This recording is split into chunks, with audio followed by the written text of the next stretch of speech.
Аюляливой. Ассаламу алейкум. Витаю вас, друзья. Guten Abend. Добрый вечер. Всех вас приветствую. Hello. Шалом. Арийцы. Так, сегодня у нас 29 сентября 2025 года, 18 часов по Берлину, 19 по городу Джохара. Друзья, я вас сердечно всех приветствую. Сегодняшний наш стрим называется «Чеченцы Германии замешца. Россия разрушила порядок и несет войну в Европу». Об этом и многом другом давайте поговорим. Всем тем, кто находится во временно оккупированной Ичкерии, либо в фашистской России, пожалуйста, заботьтесь о вашей безопасности, не пишите комментарии и не распространяйте ссылку на наш стрим. Вот такие вот дела, друзья. Так, что еще? Ну, все, в принципе, как обычно. Пишите комментарии, кто не в Русне и не в Ичкерии. Ну, для кого это безопасно. Задавайте вопросы, я постараюсь в силу своих скромных возможностей на них ответить. Итак, у нас...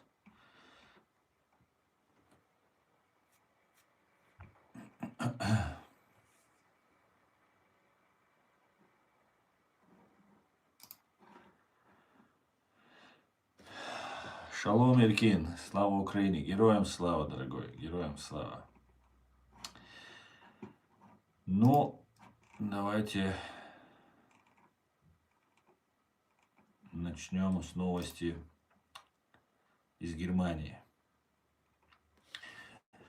Недавние воздушные провокации России не цепочка совпадений, а часть общей схемы, направленная против воздушного пространства, критической инфраструктуры в целом и готовности к развертыванию стран НАТО.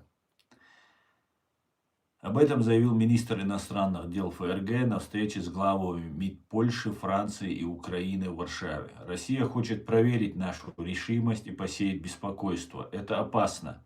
И на это необходимо дать четкий и единодушный ответ, заявил Йохан Вадефуль.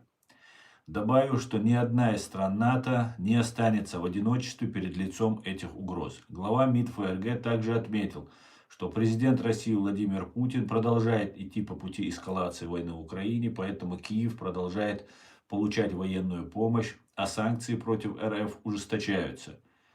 Каждая мера, которая укрепляет Украину и ее борьбе за свободу, также защищает наши собственные города и нашу территорию, подчеркнул Вадефуль. Короче говоря, все отлично. Также хорошая новость из Германии, друзья. АДГ проигрывает местные выборы в Северной Рейн-Вестфалии. Ни один город этой федеральной земли не возглавил ультраправый политик. Представители партии «Альтернатива для Германии» прошли во второй тур выборов обербургомистров и Гельзенкирхене, Дуйсбурге и Хагене. Но уступили кандидатам от СДПГ и ХДС десятки процентов. Так, Гельзенкирхене после подсчетов голосов в большинстве округов СДПГ набирает 66,93%, ее соперник от АДГ Роберт Эмерих 33%. В Дуйсбурге действующий обербургомистр, социал-демократ Зёрен Линк, получил 78,6%.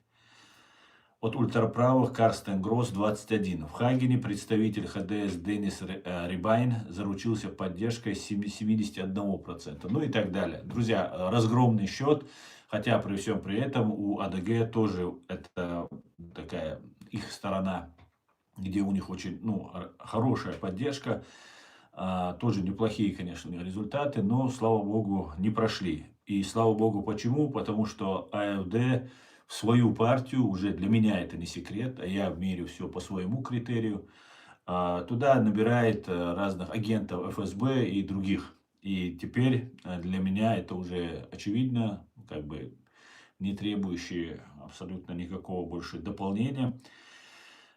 И вот такие вот дела. Это очень хорошие новости, друзья, новости суперские. Также в контексте всего этого Deutsche Welle сообщает, США не будут препятствовать ударам Украины вглубь территории России. Да, используйте возможности, чтобы наносить удары вглубь. Никаких ограничений не существует. Ответил на вопрос корреспондентки Fox News спецпосланник американского президента Дональда Трампа Кит Келлог о возможности Украины наносить удары на большом расстоянии. Он уточнил, что дает такой ответ с учетом высказывания Трампа, вице-президента Джей Ди Венса и госсекретаря Марко Рубио.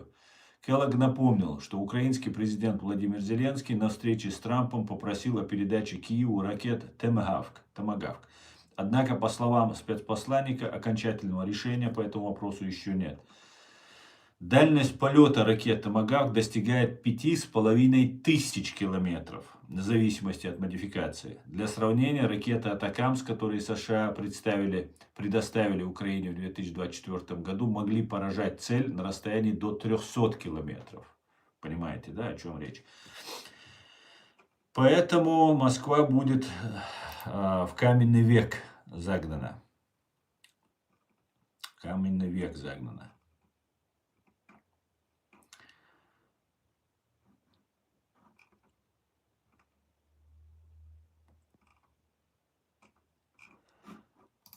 Так, друзья, что у нас по комментариям?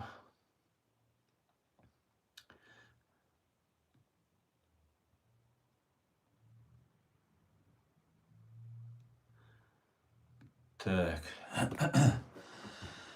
Аслан, как ваше самочувствие? Мишлях, мир и вам, дорогой. Да, хорошо, я вчера антибиотиков наглотался, там попил много, немного, парочку лекарств, плотненько так. Принял их и сегодня на ногах, все нормально. Пока на ногах, посмотрим, что будет.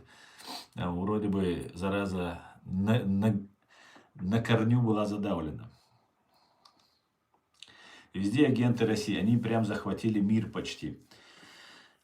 Эркин, ну знаешь, не то чтобы есть агенты, есть полезные идиоты, есть люди, которые пользуются ситуацией. Например, я не думаю, что у АФД есть все агенты, да, российских спецслужб. И если бы они, например, серьезно представляли бы, что такое для них Россия, они бы, наверное, многие бы отказались бы от связи с Россией. Дело в том, что многие просто не понимают, что Россия собирается у них забрать ГДР. Многие не понимают. Некоторым, наверное, плевать. Главное дорваться до власти, а кто там, что там потеряют, это не важно. Бывают такие зараженные болезнью к власти. Поэтому в этом смысле, если бы они многие понимали бы, они бы отказались. Плюс нужно учитывать, что Россия, Советский Союз, самая мощная, да, держава против Западного блока когда-то. Она под видом коммунистов вербовала агентуру. Огромное количество просто навербовала людей, которых она подкармливала. И из поколения в поколение нужно отдать должное. КГБ умеет сохранять агентуру, умеет с ними налаживать контакты. В этом смысле они всегда умели эту работу проводить. И эта агентура была, например, мы говорим про какую-нибудь итальянскую коммунистическую партию, да, в советские времена, в прошлом веке. Но тогда кто-то, да, был болен идеей коммунизма, потому что на словах это казалось, что это что-то такое. А по факту руководство вербовалось, и оно управлялось. И вот, знаете, такое интересное наблюдение было, когда вот резко феминистки, там, ЛГБТ-сообщество, еще там разные какие-то товарищи, которые вроде бы с радикальными исламистами, которыми себя позиционирует Хамас, не должны были бы никак ассоциироваться. Но при всем при этом они их начали поддерживать. И у меня такой легкий диссонанс получился. Как это так? Вроде бы они все прекрасно понимают. Достаточно было какому-нибудь хамасовцу заявить об этом, сказать, вы что там, вы там туда-сюда, и все, они бы не стали бы поддерживать. Ну нет. Значит, я полагаю, что деньги выделяются, и ну, кто-то хочет в тренде быть, да, кто-то сейчас волну поймать, кто-то против Америки настроен. Некоторые раньше были против Америки. Они не знали, что такое Советский Союз. Советский Союз говорил пропаганду. Внутри страны они видели какую-то несправедливость, например, в Германии, в Америке, там, в Великобритании. Хотя в Великобритании тоже была коммунистическая партия, и, ну, не такая, как в Италии, например. И, ну, и красиво рассказывают, вот там у них все бесплатно, там социализм, идут к коммунизму, там, ну, вот пропаганда, когда ведется, можно же человеку что угодно многим втюхать. И в итоге люди обиженные там, на США, там, на демократию, на нынешний строй, начинают поддерживать. И сейчас, помните, я раньше говорил, что очень большая пропаганда ведется против евреев. Такая глубинная пропаганда ведется. Ну, раньше я этого не замечал на российских экранах, на российских YouTube-каналах там и так далее. Но начали из глубины, там, ну, сам я даже повторять не буду то, что они там говорят, то, что они там накручивают. Я все это смотрю, и анализирую, прикидываю, и очень интересно наблюдать, когда никогда не произносили ничего, а тут резко вот все это изменилось. А это имеет такой накопительный эффект. Говоришь, говоришь, говоришь, год говоришь, полгода говоришь, там месяц, год, ну, полгода, год. И в конце концов люди начинают в это верить. Понимаете? И оказывается, очень мощная пропаганда в этом направлении ведется. И поднять, например, людей против Америки просто так нельзя. Ну, можно поднять, как бы, смотрите, он геноцид идет. Тогда у меня я задаюсь вопросом, так в Украине тоже идет геноцид. В Украине уже 11-й год идет война. Война, которая на сегодняшний день намного опаснее, да, не намного, а абсолютно опасная. Если Израиль зачистит Газу и возьмет под контроль эту территорию, для Германии никакой угрозы от этого не будет. Да, по логике, если так рассуждать. А если Украину Россия оккупирует, то это прямая угроза и для Евросоюза, и для Германии в частности. Вот эту идею, эту мысль нужно людям донести, объяснить им. Люди, вы понимаете, что в Украине уже больше миллиона убито. Что эта война напрямую вас касается. Но это не объясняется. К сожалению, это не объясняется. Даже Россию пытаются не упоминать. Понимаете, вот идет война в секторе Газа, и как будто там какие-то люди, которых без причины Израиль там бомбит, там что-то там всех подряд женщин, детей убивает, концлагеря понастроили, всех там пытают, убивают, расстреливают, и как будто России там вообще нет. А на самом деле, даже вот митинг вчерашний, который был проведен, все внимание на Газу. Понимаете, о чем речь? Уйдите от внимания Украины, говорят. Не смотрите на Украину. Все внимание сосредоточьте на Газу. Понимаете? И очень много здесь оказывается вот этих людей, которые, кто власти хочет прийти, кто просто денег заработать, кто пропиарится, ну, кто как бы напрямую выполняет приказы КГБ. Вот такая вот ситуация. И поэтому в связи с этим я именно наш сегодняшний стрим именно так и назвал. Что чеченцы Германии замерзцы. Я хочу обратиться сегодня, хоть и на русском языке, в основном к чеченцам. Ну и к той молодежи кавказской, которая есть. Не только к молодежи, но больше всего к молодежи. Сейчас очень такое тревожное время перемен, дорогие мои. Очень тяжелое время наступает.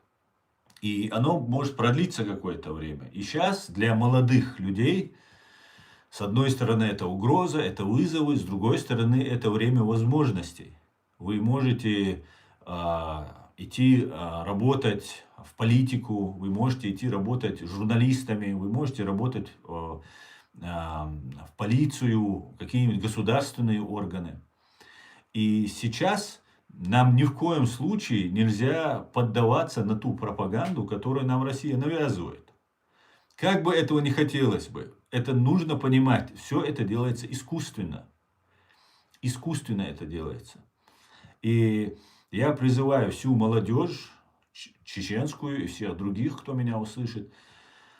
Не идите ни на какие митинги там за Палестину, против Израиля и так далее. Это абсолютно нам, кавказцам, нам, чеченцам, это абсолютно не нужно. Нам нужно, чтобы Украина победила. Если Украина проиграет, война придет сюда, во-первых, где живут наши родители, наши родственники, мы здесь живем. Плюс деоккупация, свобода нашей страны отложится, ну, скажем так, на неопределенное время, на долгое время мы не сможем освободить нашу страну, если Украина проиграет. Понимаете? Просто поймите, насколько это важно для нас. Нам не меньше, чем самим украинцам нам это важно. Вот настолько нам это важно. И все пытаются, ведь именно 7 октября, на день рождения Путина, они устроили резню в Израиле для того, чтобы все внимание переключить туда. Но тогда в начале у них не удалось. Не удалось, не поехали туда со всего мира бойцы воевать там и так далее. Потому что было понятно, абсолютно наглая провокация, абсолютно такое зверское преступление. Мы, кавказцы, чеченцы, мы не можем быть за несправедливость. И не имеет значения, какой человек национальности, какой он религии. Есть справедливость, а есть несправедливость. Плюс мы не можем быть в одном окопе с фашистской Россией. Посмотрите, что говорит Лавров. Он говорит, что наши арабские братья, наши арабские друзья, мы за них, там, мы полностью с ними. Посмотрите на всю русскую пропаганду. Просто они из евреев делают исчадие ада. А ведь еще вчера этого не было. Мы же должны это понимать. Не может быть народ, целый народ за раз. Вот вчера он был нормальным, его никто не вспоминал, с ним наоборот дела делали. А потом он резко превратился в исчадие ада. Там самое плохое делают они. Причем нужно же понимать, мы же не можем исключить эти 1200 убитыми, более 250 похищенными. Понимаете? Этого же не может быть в заложники взятые. Не может быть забыться это. Это не может сказать, что вот этого не было. Это было. И мы должны на это открытыми глазами смотреть. И все это делается только ради одной цели. Они сами, русские ФСБ, не хотели бы ссориться с евреями. Ссориться с евреями дополнительно не очень приятно. Никому, да, особенно если ты ведешь тяжелейшую войну против Украины и еще какой-то второй фронт открывать. Нет, они не открывают второй фронт. Они перекладывают ответственность и часть внимания, а желательно все, на вот этот конфликт. Понимаете? Вот чего они добиваются. И вот это мы должны понять. Не попадаться в их расставленные сети. Что вот там какой-то... Нету там никакого геноцида. Нету там никаких концлагерей. Понимаете? Нету. Вот от слова совсем. Никакого геноцида там нет. Да, есть погибшие, есть убитые. Это большая трагедия арабского палестинского народа. Это большущая для них трагедия. Для всех, для всего человечества это проблема. Это трагедия. Потому что войны, смерть женщин, детей, вообще войны это трагедия. Но то, что сделали над нами русские, это 10-й доли там даже нет. Понимаете? 100-й доли там нет. Но мы не видели митингов, не видели. Мы не видели таких масштабных митингов, когда убивали русские в Сирии таких же мусульман, как мы, чеченцы. Почему вот эти все люди не выходили на митинги? Почему вот эти сирийцы, как нам говорят, которые здесь выходят в огромном количестве, не выходили за сирийцев, когда был геноцид в Сирии? Про нас я молчу, их тут некоторых не было здесь в Европе. Но много немцев выходит, потому что идет мощная пропаганда. А немцы, они добрый народ, у них, они сострадательны, и они далеки вот от всех вещей, которые мы знаем. К сожалению, я не знаю немецкого языка в совершенстве, там хорошо, чтобы общаться и говорить. Поэтому молодежь, чеченская молодежь, кавказская молодежь, нужна ваша помощь, ваше участие. Идите в политику, идите в полицию, идите в журналисты, идите в адвокаты. Занимайтесь этими делами. Плотно, конкретно разъясняйте нашу позицию, объясняйте всю ситуацию в целом. Потому что многие не понимают. Если бы тогда людям, это же как ты преподнесешь все. Есть разные организации, которых подкармливают, которым где-то откуда-то бабки приходят, кого-то там поддерживают. И потом вместе их объединяют, давайте выходим. Да, внутри Германии есть борьба за власть, как в любой демократии. И это все накладывается одно на другое. Одновременно с этим происходят диверсии. Это что же не случайно? Вот я только что зачитывал то, что говорил министр иностранных дел ФРГ. Это спланированная, целенаправленная, большая стратегическая работа против Германии. И она в первую очередь в Европе против Германии. Даже не против Франции, хотя против Франции тоже ведется. Но в первую очередь все силы русских брошены на Германию. Все силы. И сейчас у вас, людей, которые говорят на немецком языке и понимают русский язык, есть уникальная возможность сделать много полезного нашей стране, нашей Германии, в которой мы живем. Защитить ее, поддержать Мерца, канцлера Мерца. Я это говорю не потому, что мне кто-то платит или кто-то мне это сказал сказать. Абсолютно нет. Я это говорю именно потому, что это нужно нам, чеченцам, кавказцам, людям, которые живут в этой стране и считают эту страну нашей. Просто вот задумайтесь, вот то, что я перечислил. Почему, когда уничтожали нас, не было таких многотысячных митингов? Почему, когда убивали людей в Сирии, не было? Когда здесь миллион сирийцев, ну они позже приехали, ну и позже же можно было выходить. Да, были митинги, и мы проводили митинги. Но вот так, чтобы немцы подключались, там, немцы тоже подключались, но не так много. Сейчас большинство немцев уходит. Понимаете? И эта вся ситуация, она сейчас будет накаляться, обостряться. Идет огромная работа, огромнейшая работа идет. Подготавливаются диверсанты, подготавливаются террористы, которые будут совершать здесь преступления, которые будут совершать здесь убийства, теракты. Потом будут бежать, понимаете, бежать за границу, в Россию и так далее. Будут спасаться и совершать, вот, дестабилизировать ситуацию будут. И эта работа будет продолжаться здесь. Еще и еще и еще. Ближе к выборам, чем ближе к выборам, тем больше это будет происходить. Выделены колоссальные деньги для этого.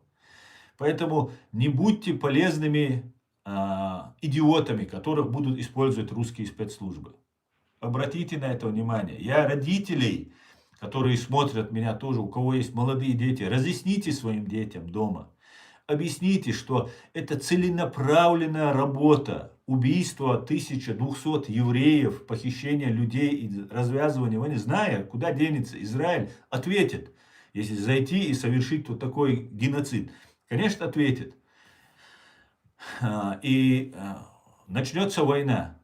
И представитель Хамас сидит и говорит, это супер день был. Мы правильно сделали. То есть свой народ бросили под бомбы, сбежали где-то в безопасном месте. И для них это отлично. Плевали они на людей. Нет у них ничего человеческого, понимаете? Ничего человеческого нету. Поэтому мы должны думать о том, чтобы Россия не победила в Украине, не победила в Европе, не победила нигде в этом мире. Понимаете? Вот наша задача. Тогда мы будем близки к деоккупации. Тогда мы сможем получить свою свободу, законную, Богом данную нам свободу. Богом и международным правом. Как-то так, друзья. Сейчас я почитаю ваши комментарии. Слава Украине, героям слава. Так, слава Богу, да, Мишля, слава Богу. Молдова там тоже пророссийские партии типа оппозиции, но проиграли. Да, кстати говоря, поздравляю Молдову, поздравляю молдаван с этой победой. Молодцы, так держать. Ассаламу алейкум. Асан, не смотрел недавно интервью Невзорова и экзотического блогера вы имеете в виду, да? Да, посмотрел я. Посмотрел. Так. Палестина — любимая тема пропагандистов России и власти. Когда их обвиняют, они сразу начинают про Израиль говорить. Типа, вон они убивают там, туда-сюда. Да, конечно, это все чушь собачья.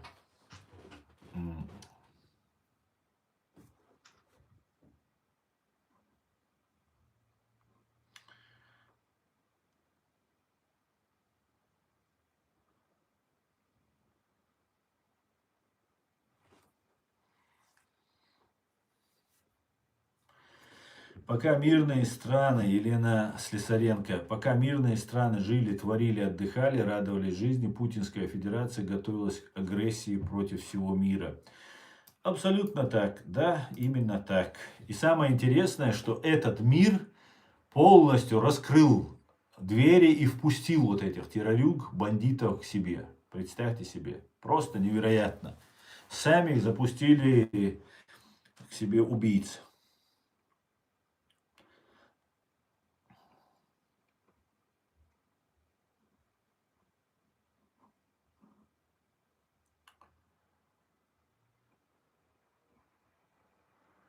Всем общий салам, Аслану, валейк салам, Осман.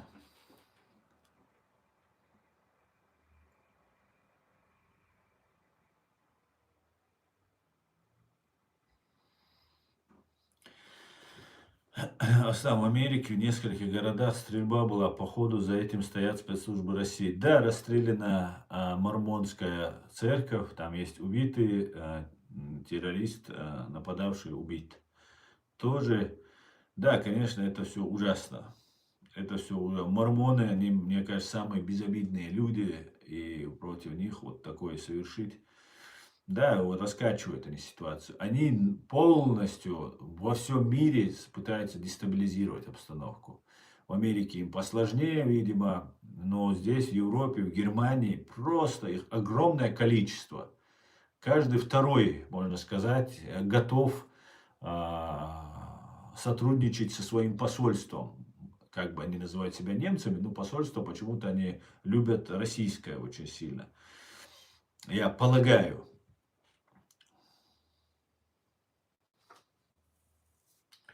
Салам всем свободным людям, салам радостным. Салам, мой дорогой, шалом алейхум.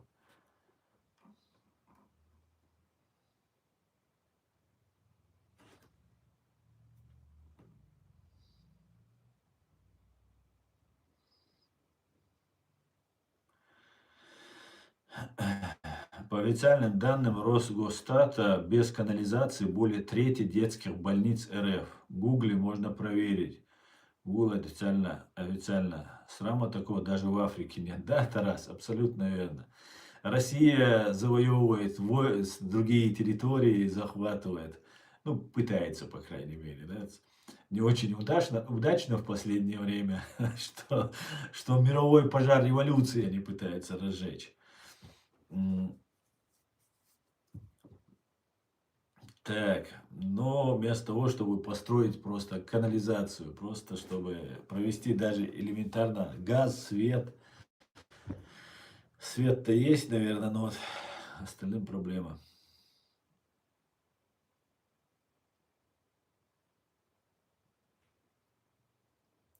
Валейк салам, Барс. Машоль. Валейк салам, Айрена. Хайники Азин Саваш, в следующий раз просто. Раскоматлаш Азин, Хайники, чтобы я мог прочитать тебя хотя бы.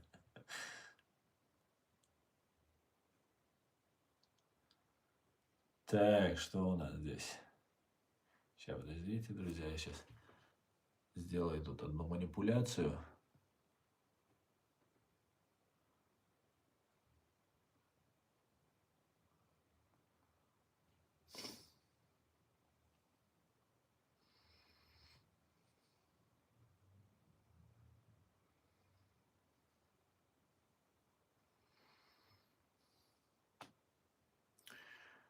ТикТок, то есть.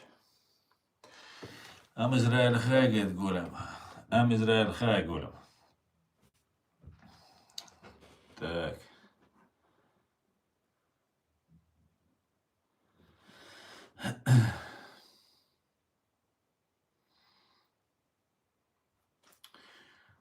Давайте я вам расскажу про эту ситуацию. В США мужчина открыл огонь в мормонской церкви и поджег ее. Убит по меньшей мере 1 человек, еще 9 ранены. Полиция застрелила нападавшего, сообщили власти. По их словам, 40-летний мужчина протаранил на автомобильный главный вход в церковь в городе Гранд-Бланк, штат Мичиган. открыл огонь и поджег здание. В это время в церкви шло богослужение, на котором присутствовали сотни человек. После этого подозреваемый покинул место происшествия, но двое полицейских начали преследовать его. В результате мужчина был застрелен. Пожар в церкви не могли потушить в течение нескольких часов. Мы считаем, что найдем новых жертв, когда доберемся до зоны пожара, заявил начальник городской полиции Уильям Ренье. Мотивы нападавшего пока неизвестны. Да, вот такие вот дела, друзья. Приношу свои искренние соболезнования всем родным и близким погибшего или погибших. И, скорее всего, выздоровления раненым. К сожалению, такие трагедии происходят.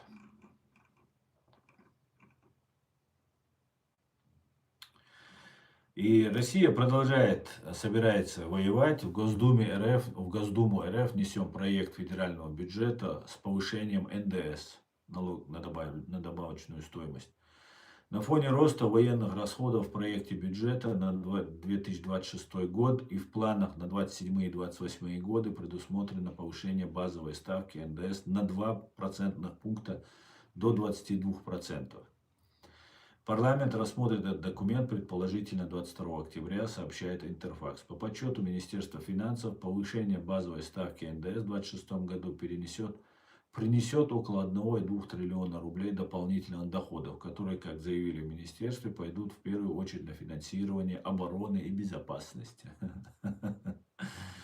Планируется, что доходы бюджета РФ в 2026 году составят примерно 40 триллионов, 43 триллиона рублей, расходы 44 триллиона рублей, дефицит около 3,8 триллиона рубей.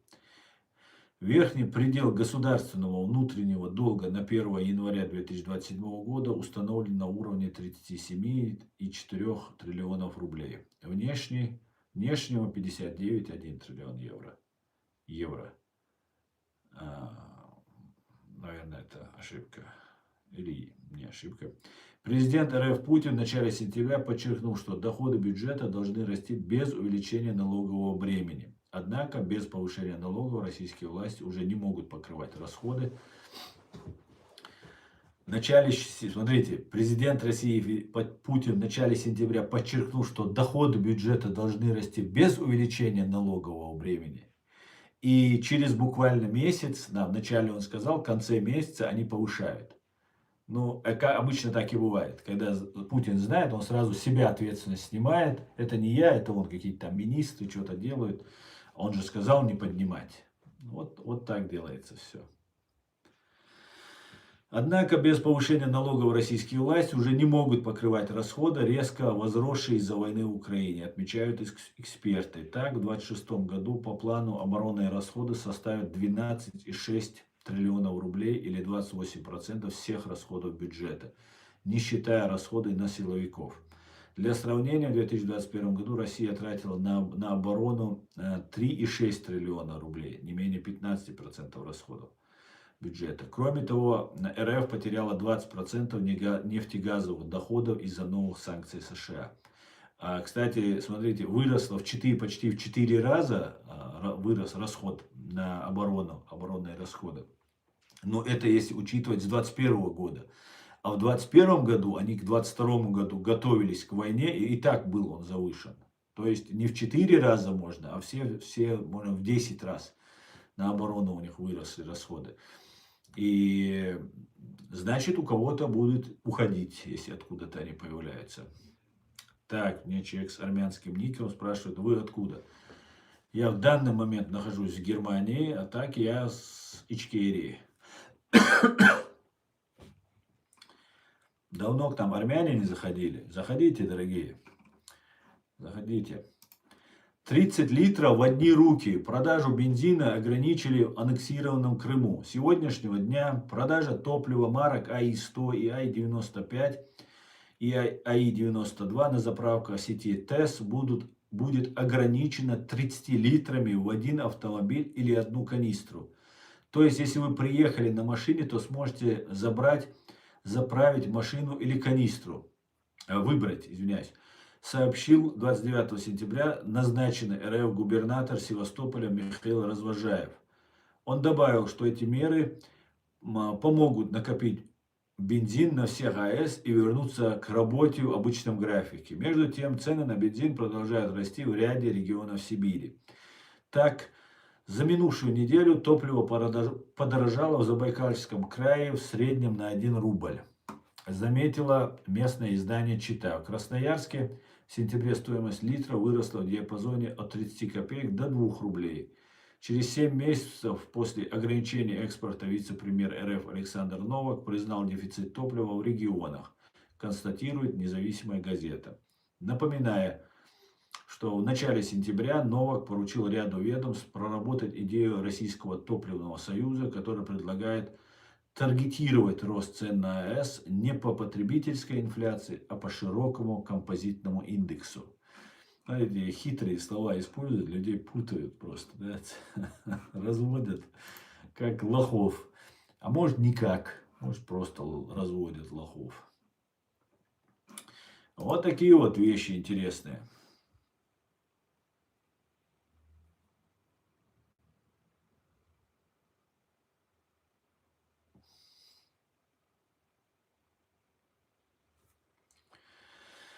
Это еще хорошо, скоро вообще не будет. Да, дай бог, дай бог.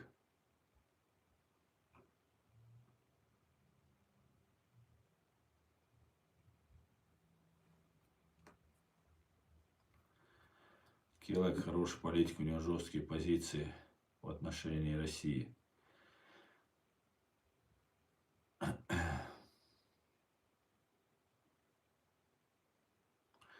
У рабов будут собирать деньги, как всегда. Да.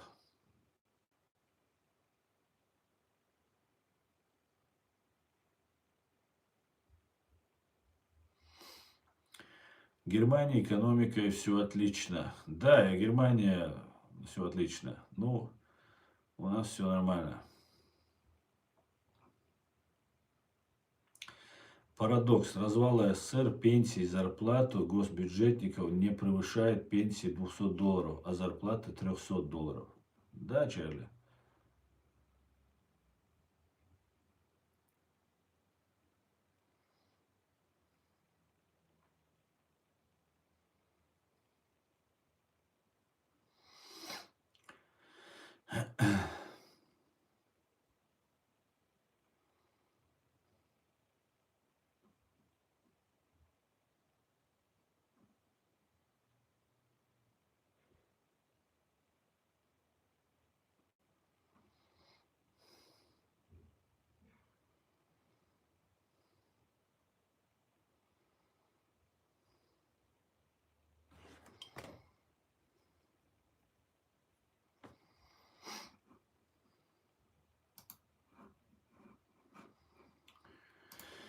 Так, вот такие вот дела, друзья. Я буду еще вновь и вновь напоминать, друзья, по поводу того, чтобы чеченская молодежь шла работать, учиться в госструктуры. Идите в госструктуры, получайте гражданство, кто еще не успел получить. Чеченцы, дорогие, это очень важно.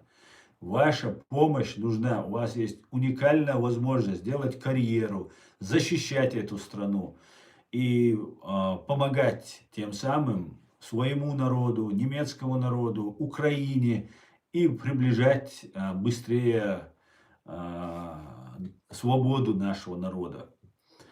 Просто показывайте своим примером, будьте честными, будьте порядочными, смелыми, надежными, какими чеченцы бывают. И все, этого достаточно. Если вы где-то в политику пойдете, там покажете свою порядочность, надежность.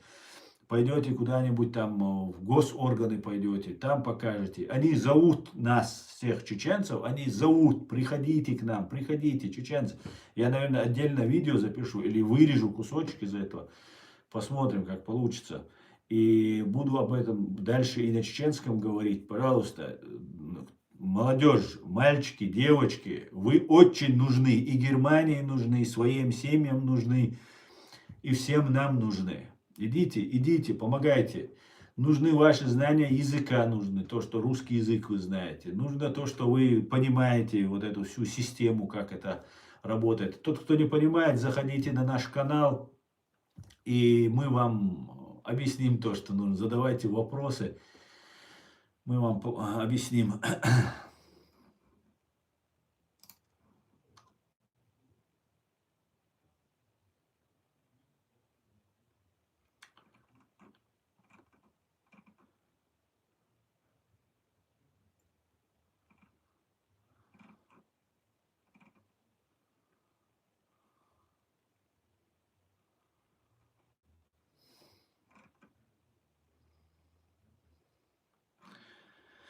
В Германии выросло число жителей старше 100 лет.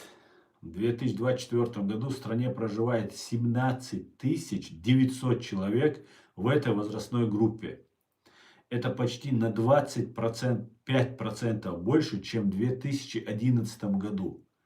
То есть смотрите, как и медицина, и уровень жизни способствуют продолжительности жизни людей.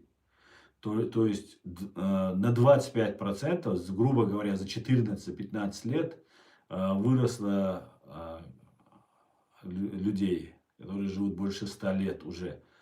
Особенно часто такого возраста достигают женщины, чей средний возраст в Германии составляет 83,2 года. 83,2 года. Почти на 5 лет больше, чем у мужчин. Мужчины, как обычно, ну, мужчины курят, пьют там и так далее. Больше всего долгожителей в Гамбурге, выше среднего в землях Саар и Саксония, меньше всего в Баварии, Бремени и Бранденбурге. Среди причин увеличения числа долгожителей Германии – улучшение условий жизни, рост благосостояния и прогресс медицины. Но естественный предел старения – 120 лет. Человеческий организм не способен жить дольше, отмечает в Кельтском институте биологии и старения общества Макса Планка. Конечно, бывают исключения. Самым пожилым человеком в мире считается француженка Жанна Луиза Кальман, умершая в 1997 году в возрасте 122 лет и 5 месяцев. Так что все еще у нас впереди, друзья. Живы будем, не помрем, как говорится.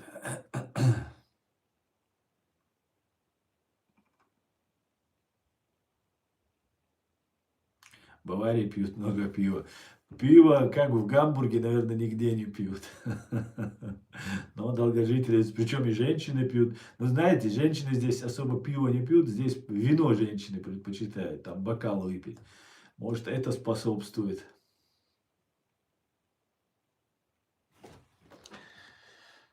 Так, Ларри, спасибо за подарок.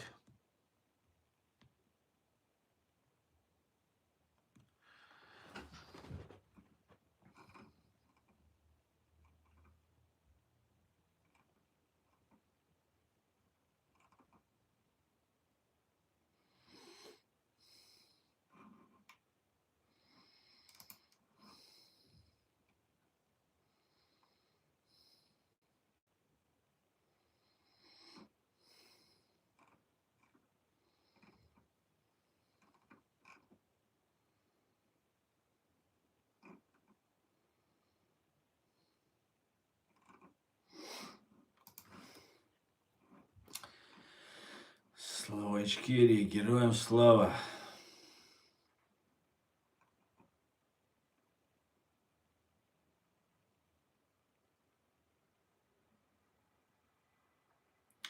Гуга, Яроше, Валейк салам, Гуга. Салом, Рахимов, салам алейкум.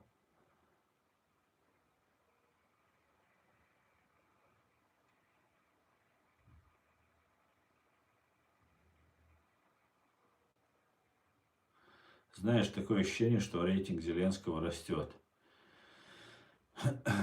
Ну, рейтинг Зеленского зависит от успехов на фронте, скажем так. Ну и, конечно же, и от его успехов тоже. Потому что сейчас, когда фактически я думаю, да, томагавки одобрены Трампом, а уже сказали, никаких вообще точек нет, куда бить нельзя. Посмотрим теперь. Теперь точно украинские власти или ГУР, или кто там наносит удары, СБУ, не смогут сказать, что по ФСБ бить им запретили, по Кремлю бить им запретили и так далее. Посмотрим. Посмотрим. Путин. Песков сегодня рассказывал, что они очень внимательно следят, и самое главное, начали они раньше про военных, они не вспоминали, теперь говорят, наши военные специалисты наблюдают за этим, изучают этот вопрос, там, что типа сказали, что бить можно и так далее. Короче говоря, ясное дело, что потом они на военных все будут валить, но посмотрим, каково теперь будет.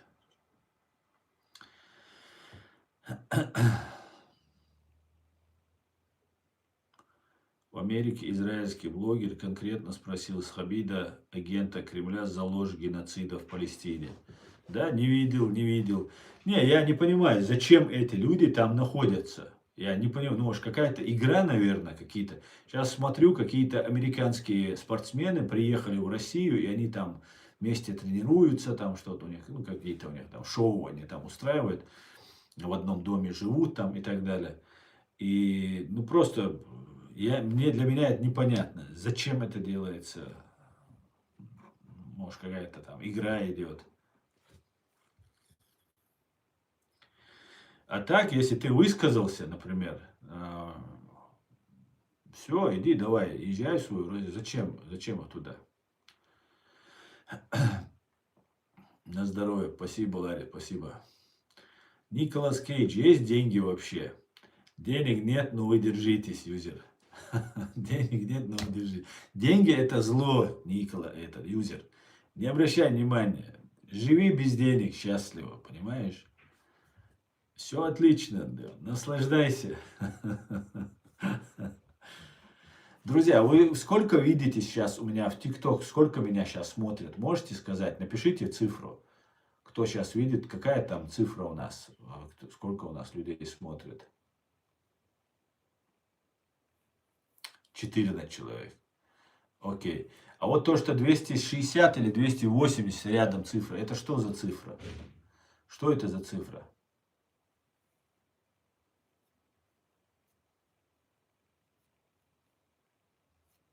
Вот в ТикТоке моментально реагирует. У нас здесь 1000 человек смотрят в YouTube. Что-нибудь скажешь?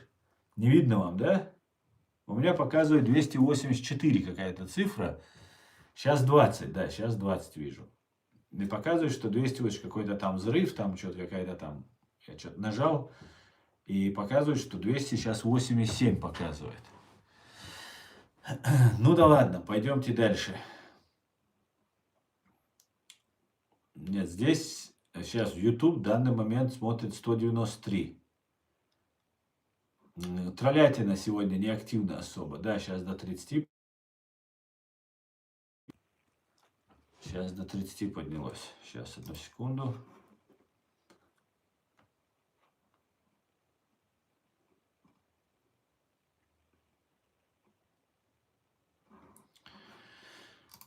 Так.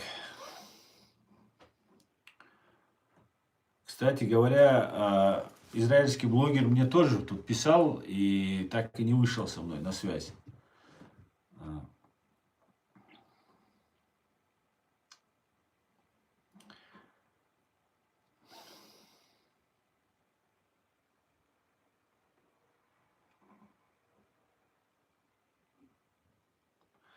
Германия наша сила и наш единая кровь, говорит Рахимов. Совершенно верно. Германия это наша страна, и мы ее должны защищать.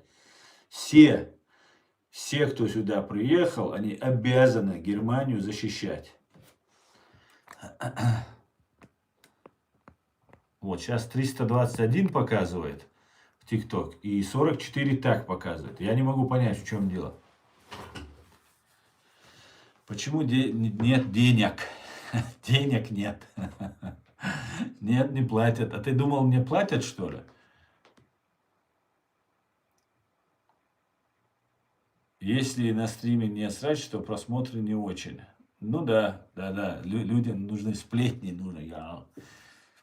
Как зовут, как же его звали? Давид? Нет, вылетело из головы. Блогер из США, еврей, парень, молодой.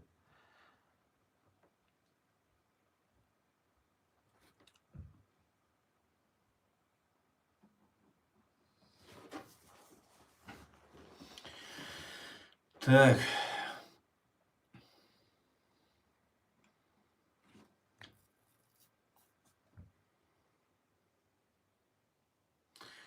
Ну, относительно популярный, я просто не знаю. Просто он заходил ко мне позавчера или позапозавчера. И мы тут общались. Наверное, он подумал, может, я ему нагрубил. Если что, не хотел, чтобы он так подумал.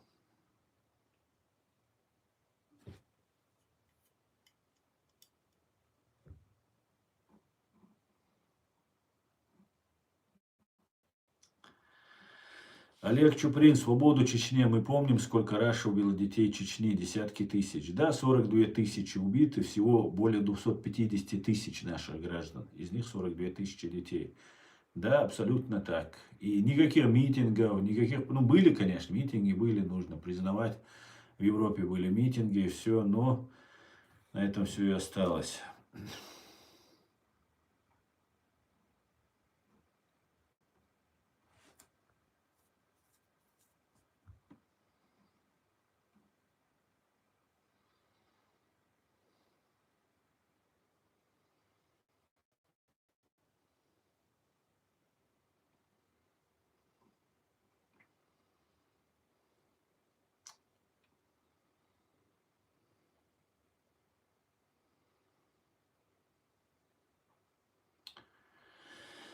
Так.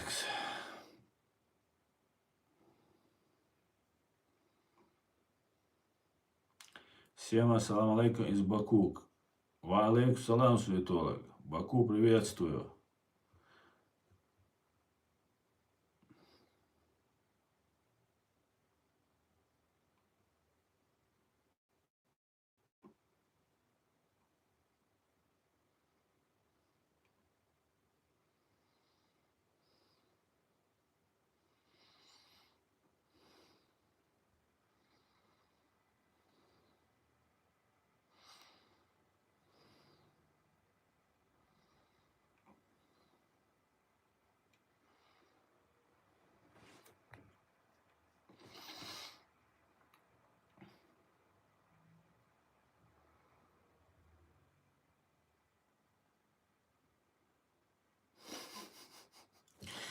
Влад, здорово. Привет тебе от бывших друзей с Архангельска. Хорошо, что ты уехал. Влад, нужно, чтобы о тебе помнили всегда, даже если ты уехал. Но одно но небольшое. Никогда не был в Архангельске. Если не ошибаюсь, никогда не было.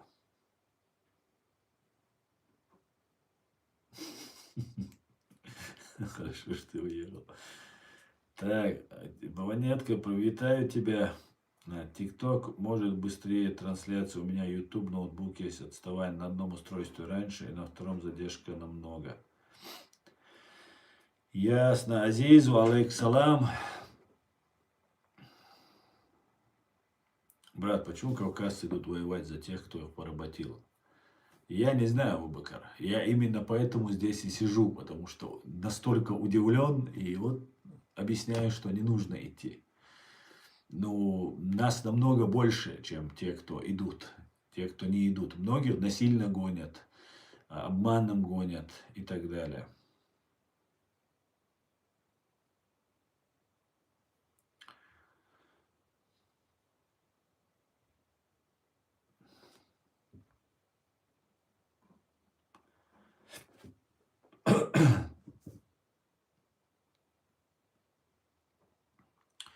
Что в ваших головах происходит? Каким боком Германия стала вашей страной? Ну как это, каким боком? Самым прямым мы сюда приехали, попросили убежище, нам любезно его предоставили, нам предоставили жилье, нам предоставили социальную помощь, Нашим детям дали возможность учиться, нашим родителям дали и нам всем дали медицину. К нам относятся по-людски. Понимаешь? Мы сами сделали выбор, пришли и попросились их юрисдикцию, под их защиту. О чем еще можно говорить? Конечно, это наше. Если ты получил гражданство, ты юридически закрепил это. Даже если ты не получил гражданство, ты обязан защищать эту страну. Если ты пришел сюда и просишь себе защиты, то, наверное, нужно быть не свиньей, а быть таким же в ответ. Также защищать. Понимаешь? Защищать как ты можешь. Никто тебе воевать, идти, умирать никто не говорит. Но слово сказать, заступиться, не мусорить, отнестись по-человечески, выявлять угрозу для этой от этой фашистской России, для любой европейской страны, мы где находимся, просто обязаны. Да, у меня эфир YouTube идет еще.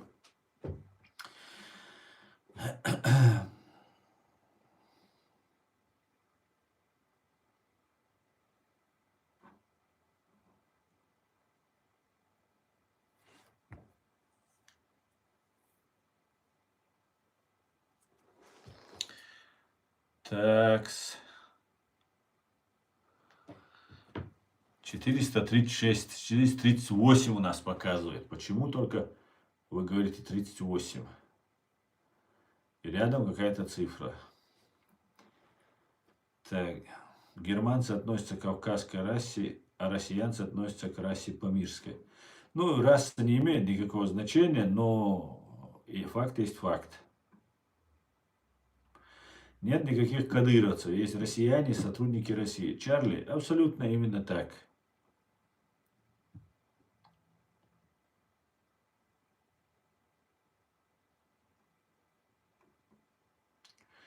Мы тоже помним и не забудем, говорит русский тролль с ником Ханс Манвалер. Мы тоже помним и не забудем, не забудем, какая нация встречала Гитлера и подарила белого коня. Ханс, если бы ты немного знал бы историю, ты бы знал бы, что ни одного немецкого солдата не было на территории Чеченской республики, Ичкерия, Чеченской республики. Они заходили, да, на нашу территорию, там, на Моздок, там, сейчас это Осетия считается, туда заходили, бомбили. Но на территорию нашу они так и не дошли, понимаешь? Им просто не было необходимости туда заходить, потому что сил у них недостаточно было, и они отступили. Так что вся вот эта ваша ГБшная сказка про коня Гитлеру, там все такое, это все чушь собачья, понимаешь? Как и твой ник.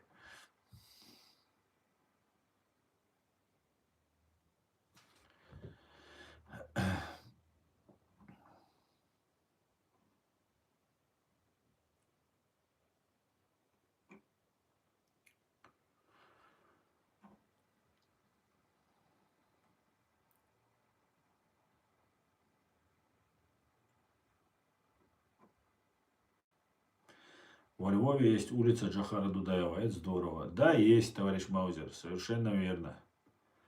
Шамилю, алейкум ассалам. И все будет Ичкерия. Да, алмула, да, алмула.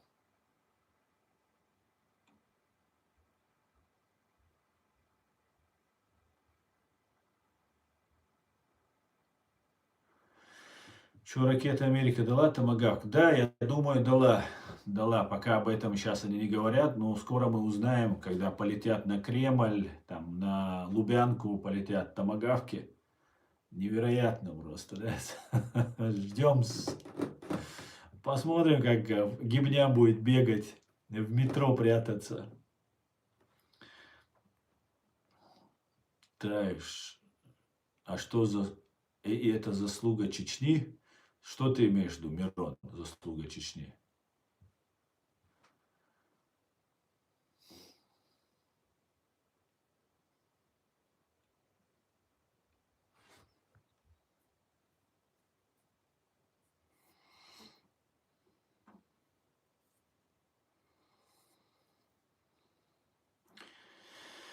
Вот каждый раз мне пишут, Кадыров что скажет, Кадыров записал в свой блокнот твое имя и так далее. Он мое имя наизусть знает. Но дело не в том, что он там что-то знает или что-то он сделает. Я удивляюсь с вас, русских, которые такие вещи мне пишут. Вы что, себя вообще не уважаете, что ли?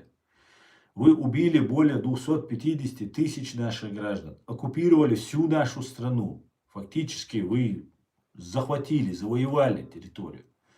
Изгнали треть населения с нашей территории. Установили свои жесточайшие террористические, ваши фашистские законы у нас там. Убиваете по любому поводу. И ни одного витязя у вас не нашлось, русского витязя, которым вы могли бы нас пугать. Вы просто задумайтесь над этим, русские. У вас нету героя какого-то там супер, кем бы вы нас пугали. Понимаете? Это говорит о том, что морально вы остались под нами, даже убив 250, совершив геноцид, превратив всю республику в сплошной просто концлагерь, запугав просто наших родственников, вы пытаете, только за то, что я провожу стримы, только за то, что я говорю правду. И все равно у вас морально нету человека, который бы вы сказали, вот тебя там Ваня, Петя, сейчас там Иванов, Петров тебя найдет, накажет, мы это сделаем. Ты бойся его. То есть, насколько, понимаете, насколько у вас все печально. Морально вы понимаете, что вы не над нами. Даже если вы нас уничтожите, в тюрьму на пожизненно посадите, сожгете просто напалмом, все равно вы морально не выше нас. И самое главное, вот этими вот комментариями про Кадырова вы это подтверждаете. Что я могу сказать? Так держать, полный вперед. Сейчас я попробую здесь еще одну активировать карту.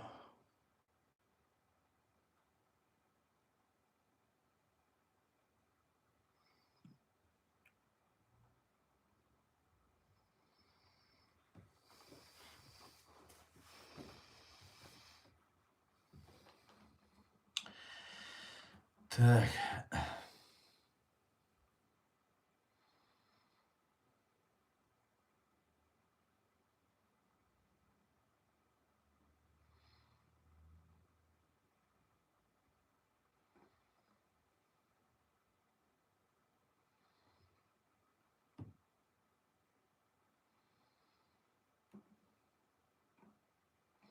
О, ФСБ накажет тебя. Вот святой Дмитрий. Вот другой разговор. Вот есть, видишь, ну, про целую организацию. Это уже куда годится. А то вообще показывать не очень, да?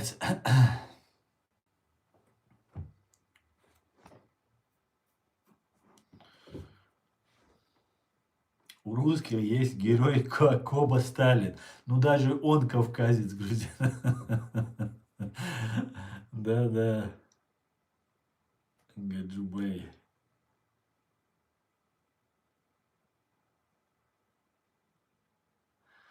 Силы ФСБ, уверен, не оставят твои убеждения без спроса. Ковчег, я не оставлю вашу ФСБ ровно до тех пор, пока живой, понимаешь? Ровно до тех пор. И я уже столько насолил и разоблачил вашу ФСБ, что она прекрасно лучше тебя знает это все. Поэтому у нас взаимно, не волновайся.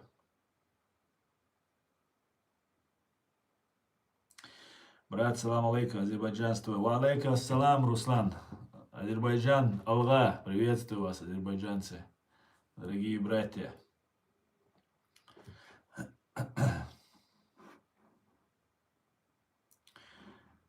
Нас миллионы, ФСБ уберет, придут другие. Совершенно верно, Азиз.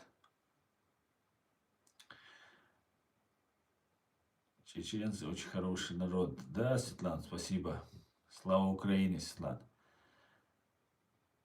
Кого ты разоблачил, говорит Ася. Ну, ваших террорюг я разоблачаю. В огромном количестве. Бьем, так сказать, на отмашь вашу гибнявую. Но ваша гибнявая тоже не все, не ахти все, скажем так. Немецкий политик обратился за российским гражданством. Сообщение агентства РИА Новости. Под таким заголовком недавно разошлась российских СМИ. Заголовком сообщение разошлось в российских СМИ. Герой публикации Ральф Немайер, известный в Германии своими связями с Россией и тем, что был женат на Саре Вагенкнехт, лидере левопопулистской партии, выступающей против военной помощи Украине из-за сближения с Москвой. Немайер рассказал, что уже 3 года живет в основном в России, обратился там за политическим убежищем. Получил временный документ в начале войны России против Украины. Немайер называл себя канцлером Германии в изгнании. С тех пор он регулярно появляется в российских СМИ с критикой Берлина и похвалой в адрес российских властей. Связи Немайера с Россией всплыли недавно в связи с расследованием дела так называемых рейхсбюргеров, движения, сторонники которого не признают государство ФРГ, а некоторых из них подозревают в планах устроить госпереворот. Это была не первая его просьба с немецким правосудием. Извиняюсь, проблема. В 1996 году суд Кёльна признал Немайера виновным в мошенничестве в 46 случаях и приговорил его к 3 годам и 4 месяцам условно. До этого он сбежал от правосудия в Турцию, но был экстрадирован. Теперь в беседе с РИА Новости он утверждает, что в Германии ему может грозить преследование, что его хотят лишить паспорта и, возможно, арестовать. Возвращаться на родину Немайер, похоже, не собирается.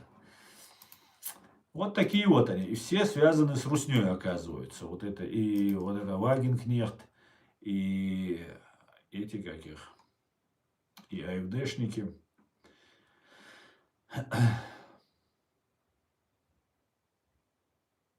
Ты же так ФСБ начал звучить. Что же им делать? Ну, что им делать, это они сами решать, что им делать. Но я тебе скажу, что ваша ФСБ это абсолютно аморальная, фашистская, террористическая организация, которая заслуживает запрета и объявления ее террористической. И вам, вообще любому россиянину, если ты сам не из ФСБ, должно было бы стыдно говорить за ФСБ, потому что в ваших ФСБ, хотя в основном здесь это тролли ФСБшные сидят, поэтому вам это, наверное, близкая эта организация, это учреждение.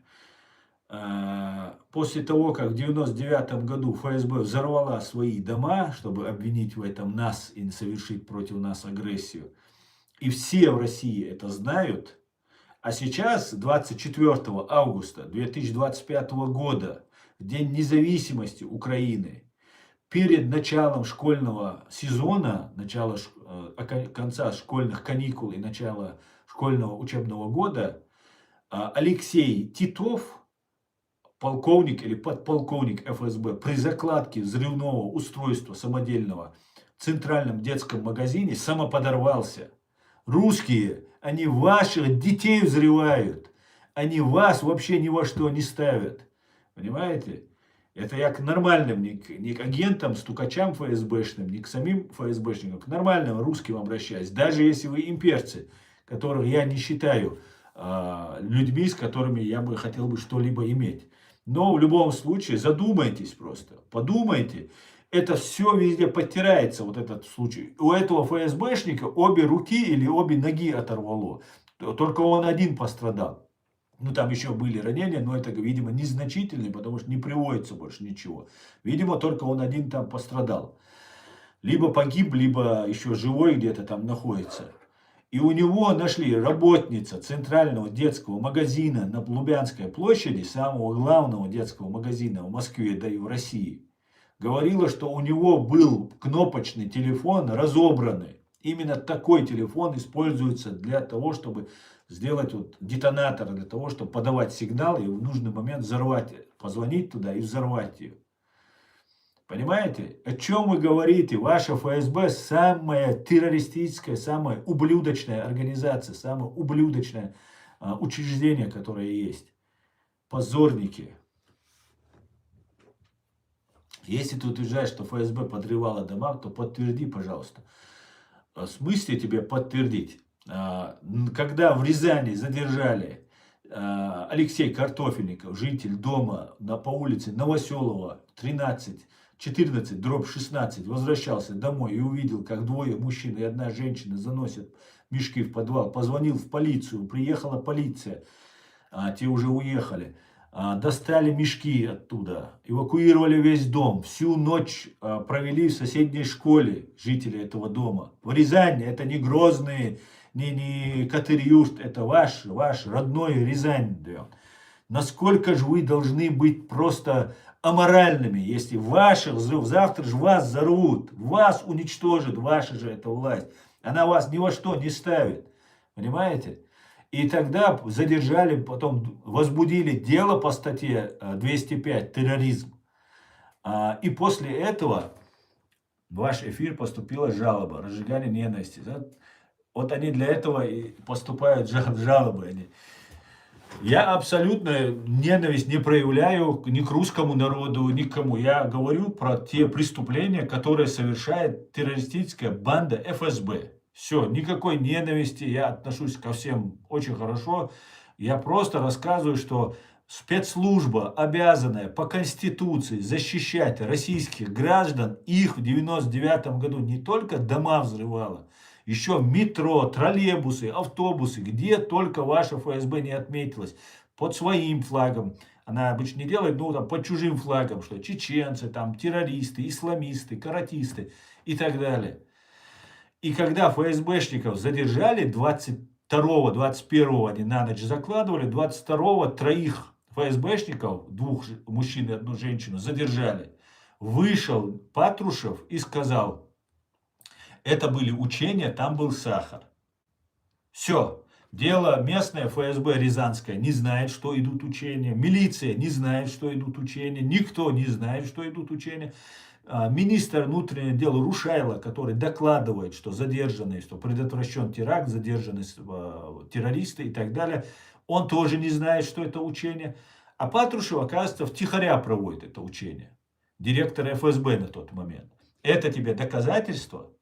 А тебе доказательство то, что Геннадий Селезнев, председатель Государственной Думы, за 3 дня до теракта в Рязани, нет, в Волгодонске, по-моему, если я не ошибаюсь, в Волгодонске, он говорит, что произошел взрыв, а тогда взрыв произошел только в Москве, на Гурьянова. И говорит, что произошел взрыв. И через 3 дня взрывается дом в Волгодонске. Это тебе не доказательство. Давай все отбросим и посмотрим, кто извлек выгоду из этого. Кто стал миллиардерами после того, как захватили власть в России после этих взрывов. Зачем ты рассказываешь? В России нету ни одного объективного, немножко думающего человека, который этого бы не знал. Понимаешь? Если не веришь мне, зайди на канал «Редакция» Пивоварова. И у него есть год-два он снимал, по-моему, 1,5-2 года назад, если не больше даже, снимал этот ролик.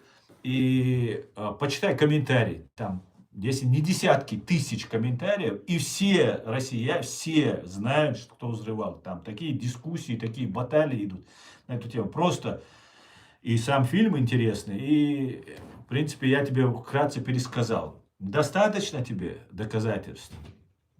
Если хочешь, могу еще найти.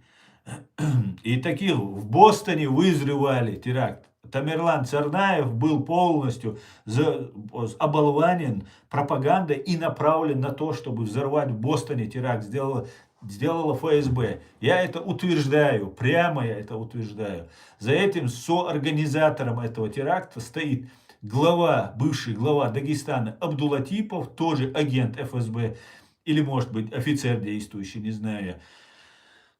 И нынешний главарь банды УФСБ во временно оккупированной Чеченской Республике Ичкерии Дмитрий Кечкин. Говорит тебе это что-то? Вот они совершали в 2001 году, точно так же за этим стоят российские спецслужбы. 11 сентября 2001 года. Вот так вот. Это огромное... И сейчас, когда 24 августа был теракт в Центральном детском магазине, 27-го был расстрел детей в Америке. За этим я утверждаю по косвенным признакам, что за этим также стоит ФСБ. Это большая операция была.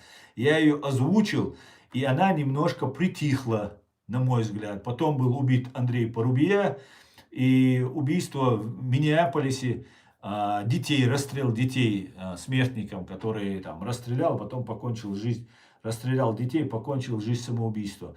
Это была большая операция по дискредитации Украины и непосредственно Владимира Зеленского. Стравить, чтобы украинских националистов в Украине и Владимира Зеленского под видом там еврейства, там антисемитизма и там украинского национализма. Вот это нужно было стравить. И я полагаю, что мне удалось на самом первом этапе раскусить это, везде распространить информацию, и это сейчас заглохло. После этого они меня внесли в список террористов и всего остального. Сейчас меня объявили в розыск и так далее. Именно после того, как я сейчас вот этот бостонский теракт и события, которые связаны с взрывом в центральном детском магазине, где сотрудник ФСБ Алексей Титов самоподорвался. Еще вопросы есть?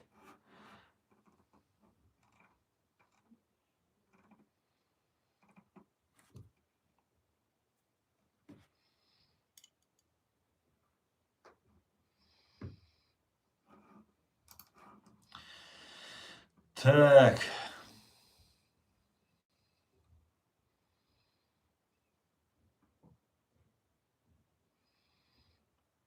ФБР должна арестовать всех агентов ФСБ. Абсолютно, Чарли. Абсолютно. Просто вычислите. Вообще здесь находятся вот эти все. Они сейчас вроде бы за Украину, агентура всякая, вот блогеры, блогеры. Они вроде бы там за Украину там, и так далее, и так далее. А по факту это просто консервы. Где нужно, они включают. В нужный момент они включают. Понимаете? И идет попытка была дискредитации Зеленского. Убийство Дарьи Дугиной, убийство татарского Ладлена. И это все как будто потом свалить на Зеленского. Что вот сказать, что перед западной публикой, перед западной общественностью показать, что Зеленский совершает убийство некомбатантов, совершает теракты и так далее.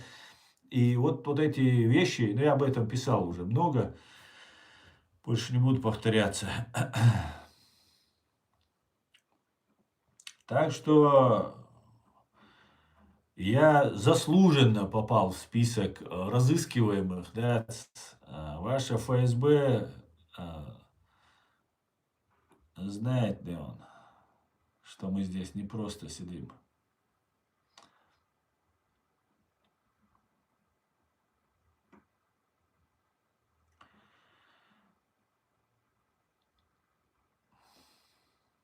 Как они убили Дудаева. Джагара Дудаева, Светлана, они убили во время переговоров по телефону. Когда по телефону с ним, он общался по телефону, и прилетела ракета, и он погиб. Рядом с ним была его жена, его охрана, был еще генеральный прокурор, еще несколько человек. Некоторые погибли вместе с ним, некоторые выжили, Алла Дудаева выжила. И Джагар Дудаев получил ранение в затылок и через какое-то время скончался. Буквально через небольшое время. Его они отследили в момент, когда он разговаривал по телефону с Константином Натановичем Боровым, депутатом, состоятельным человеком, который сейчас переехал в Америку. И, как говорят свидетели, дольше обычного разговаривал. В этот день находился в Москве с визитом в России президент США Билл Клинтон. И таким образом нам всем показывали, что вот, смотрите, американцы как бы одобряют убийство. Одновременно оказывалось давление на президента США. Говорили, смотрите, мы можем ликвидировать президента европейской демократической страны, которую не прямо, но через медиа Запад поддерживал, говорил правду. Не то, что он нас поддерживал, он говорил правду о нашей борьбе. Никакой поддержки, ни финансов, ни вооружения мы не видели. Видели только слова там, на радио «Свобода», на «Голос Америки», там, на BBC, на Deutsche Welle. И вот он был убит. И я полагаю, что это сделано было специально. Потом через какое-то время нам начали рассказывать, нам, чеченцам, начали вкладывать в программу в голову, что за этим стоят американцы. Я поэтому тоже написал текст. Он у меня есть и на YouTube-канале в разделе сообщества, надо искать, правда, там уже давно я писал. И в Facebook есть, и в X есть, везде. И на сайте у меня есть, на моем сайте нашей правозащитной ассоциации Human Rights Center Ичкерия, про убийство Джохара Дудаева. Как-то так. Как-то так. В демократической стране людей на площадях не казнят. Нестерок. Ну, вы сами своих людей взрываете спящих в домах. Понимаешь? Взрываете. Если мне это сказал бы кто-нибудь другой, я бы принял бы это. Потому что это так и есть. Но вы сами фашня. У вас нету права, морального права нам про демократию, про нашу какие-то там и так далее говорить. Но я тебе все-таки отвечу. Те, кто, это шариатский суд принимал решение, в которые людей, которые были судом приговорены к смертной казни, чтобы их нужно было, конечно, на площади категорически, я вообще против смертной казни. Вообще напрочь. Замена на пожизненное лишение свободы. Но те муфтии, которые выносили решение о том, чтобы казнить этих людей на площади, до сих пор служат в вашем муфтияте, в вашем российском муфтияте и занимают хорошие должности. Понимаешь? Вот что это было. Это была провокация против чеченского народа. Да, это были убийцы, которых казнили. Они по суду, было все доказано, было следствие, все было доказано. Но этого не нужно было делать. Категорически не нужно делать. Это большая ошибка президента Масхадова, которым манипулировали люди, которые абсолютно 100% продавшиеся России были люди, многие вокруг него. И, к большому сожалению, он позволил это сделать, а непосредственно все это организовали и сделали люди, которые до сих пор являются работниками ФСБшного муфтията российского. И сейчас в Украине, там они в Сирию ездят, там объявляют там джихады и так далее за Россию матушку и так далее. Так что, вообще, у вас, россиян, нету вообще слова в приличном обществе. Понимаете? Вот такие вещи обсуждать. Вы сами на свою страну посмотрите, на свое ФСБ посмотрите, на своего Путина посмотрите. И потом, может быть, кто-то вам даст слово сказать, возможность такую предоставить. Вот так они убили Светлана. Это не первая попытка убийства была Джохара Дудаева. И в конце концов 21 апреля 1996 года она увенчалась у них успехом, и он погиб. К большому сожалению. Лидер наш, не просто президент, наш любимец, наш лидер, был вероломно, подло убит.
Друзья, я много вам отвечал здесь. Я сейчас немножко хочу рассказать о том, что ждет Россию. Россияне, москвичи. Я много лет прожил в Москве.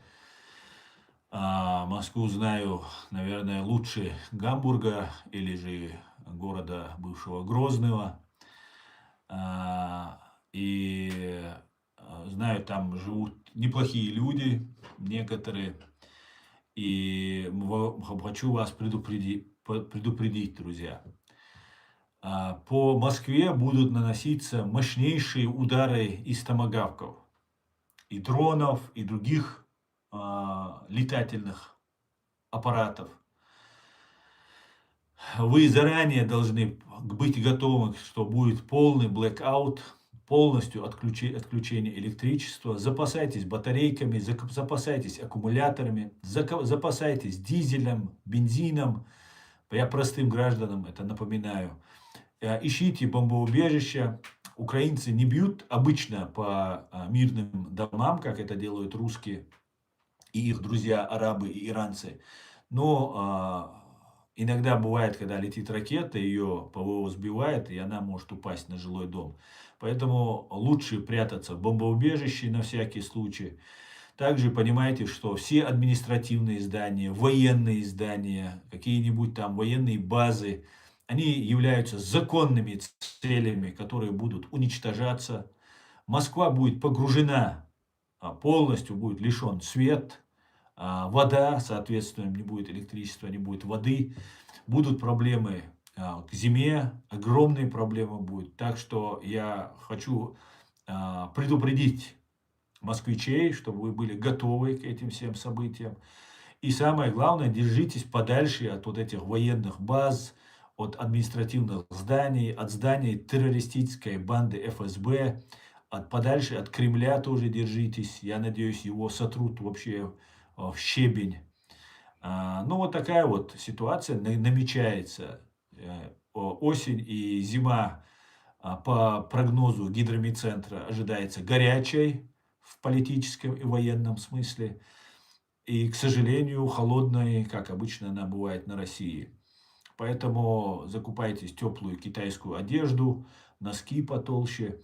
Ну, вот такие вот вещи я бы хотел бы предупредить, как чеченец, который и мерз в подвалах под бомбежками и так далее. Я просто знаю, что это такое, поэтому хочу вас предупредить. Но вам повезло, что вы воюете с людьми, то есть вы напали на людей, и эти люди не будут целенаправленно уничтожать гражданское население. Они за эти годы, хотя уже столько раз вы уничтожали их, гражданское население, они не бьют, показывая свое благородство и соблюдение международного права, правил, обычаи и ведения войны. Поэтому я вас призываю все равно быть бдительными. Ну, понимаете, что если вы гражданский человек, не комбатант, вам практически ничего не угрожает. Ну, на всякий случай, конечно же, лучше спуститься в подвал.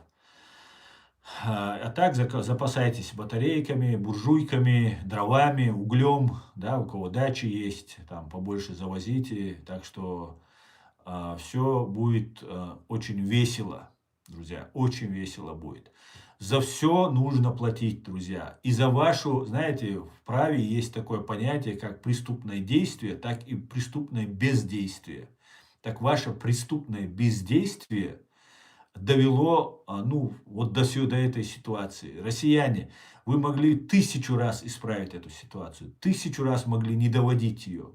Но вы в погоне за деньгами, чтобы не было дискомфорта, чтобы там вас в тюрьму не посадили. Сейчас уже сажают людей. Сейчас уже только я не вижу никаким мирным путем что-то там можно изменить, выходить на митинги, там что-то. Это абсолютно бесполезно. Там, дать понять, что у тебя внутри ФСБ и вот этим террористам, полицейским, и потом попасть в тюрьму, оттуда вас отправят, в том числе и на фронт. Это тоже грозит тем, кто, особенно если вы высказали свое мнение, а вас узнали, кто вы есть, понимаете? Тогда вы для этого режима представляете угрозу, вас будут отправлять на фронт. Как всех вот этих зэков, чмобиков, мобиков, вот этих всех уже отправили. их уже сточили полностью, они уже все закончились, практически закончились. Поэтому еще раз и еще раз предупреждаю вас, готовьтесь, зима будет тяжелейшая, и осень будет тяжелейшая, и НДС поднимут, и налоги поднимут, и электричества не будет, газа, света, бензина не будет, как вы видите, украинцы пока по заправкам прямой наводкой не бьют. Но, в принципе, если уничтожить заводы, то и бензин на заправках тоже быстро закончится. Поэтому времена наступают тяжелые, времена наступают не очень для вас приятные, но вот вы довели эту ситуацию до этого состояния. Вы, если бы вышли бы один раз, 1 000 000 человек на площадь, не надо было никого убивать, просто вышли бы, разбили палатки, помните, как украинцы Майдан сделали? Сели неделю, 2 месяц, 2 месяца, 3 месяца, просидели бы на 1 000 000 человек на площади, и все закончилось бы. Бежал бы этот режим. Если бы вы, россияне, знали, как ваша ФСБ и ваш Путин вас боится, вы бы от гордости умерли бы. Да настолько они вас боятся. Просто они хорохорятся, показывают, что они не боятся вас там и так далее, потому что вы их боитесь. Понимаете? А если бы показали бы 1 000 000 человек вместо того, чтобы братьев, как вы их называете, украинцев убивать, вместо того, что туда пошли бы, 1 000 000, если у вас пошел бы на Кремль, и 1 000 000 не погибло, 1000 человек максимум погибло бы. И все, была бы свобода, демократия для всех людей, и для нас, чеченцев в том числе, и украинцев врагами на 100 лет вы бы не сделали бы из украинцев. Причем это были вам самые надежные и близкие товарищи, если вы из них сделали бы. Но вы не сумели из них сделать. Вашей власти нужно было покорить, понимаете, генерала Дудаева убить, и человека с 3 классами образования, абсолютно аморального человека, поставить на власть. Вот вам нужен был там ни Порошенко, ни Зеленский, никто, так, свой Янукович там с 3 судимостями и какой-нибудь другой бандит вроде Кадырова. Или кто у вас там, Пушилин, Мушилин или еще кто-то. Вот, к большому сожалению, вот вы до этого довели. К большому сожалению. Мне очень жаль, что так получилось. Искренне говорю, искренне. Но эта проблема сама собой, как говорится, не рассосется.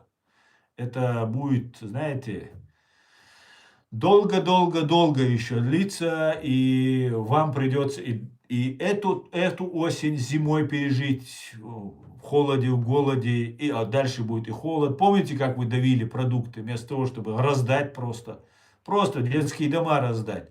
Давили тракторами, там демонстративно. А это за это вам еще голод будет, понимаете? Вам еще тяжелее будет, понимаете?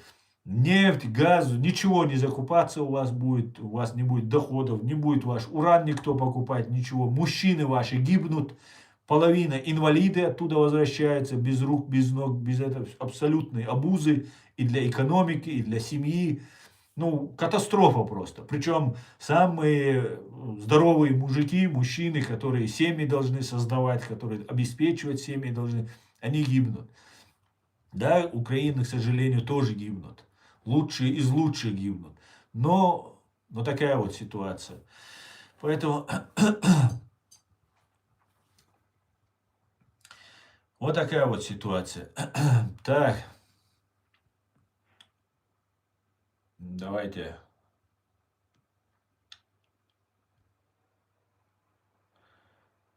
Так.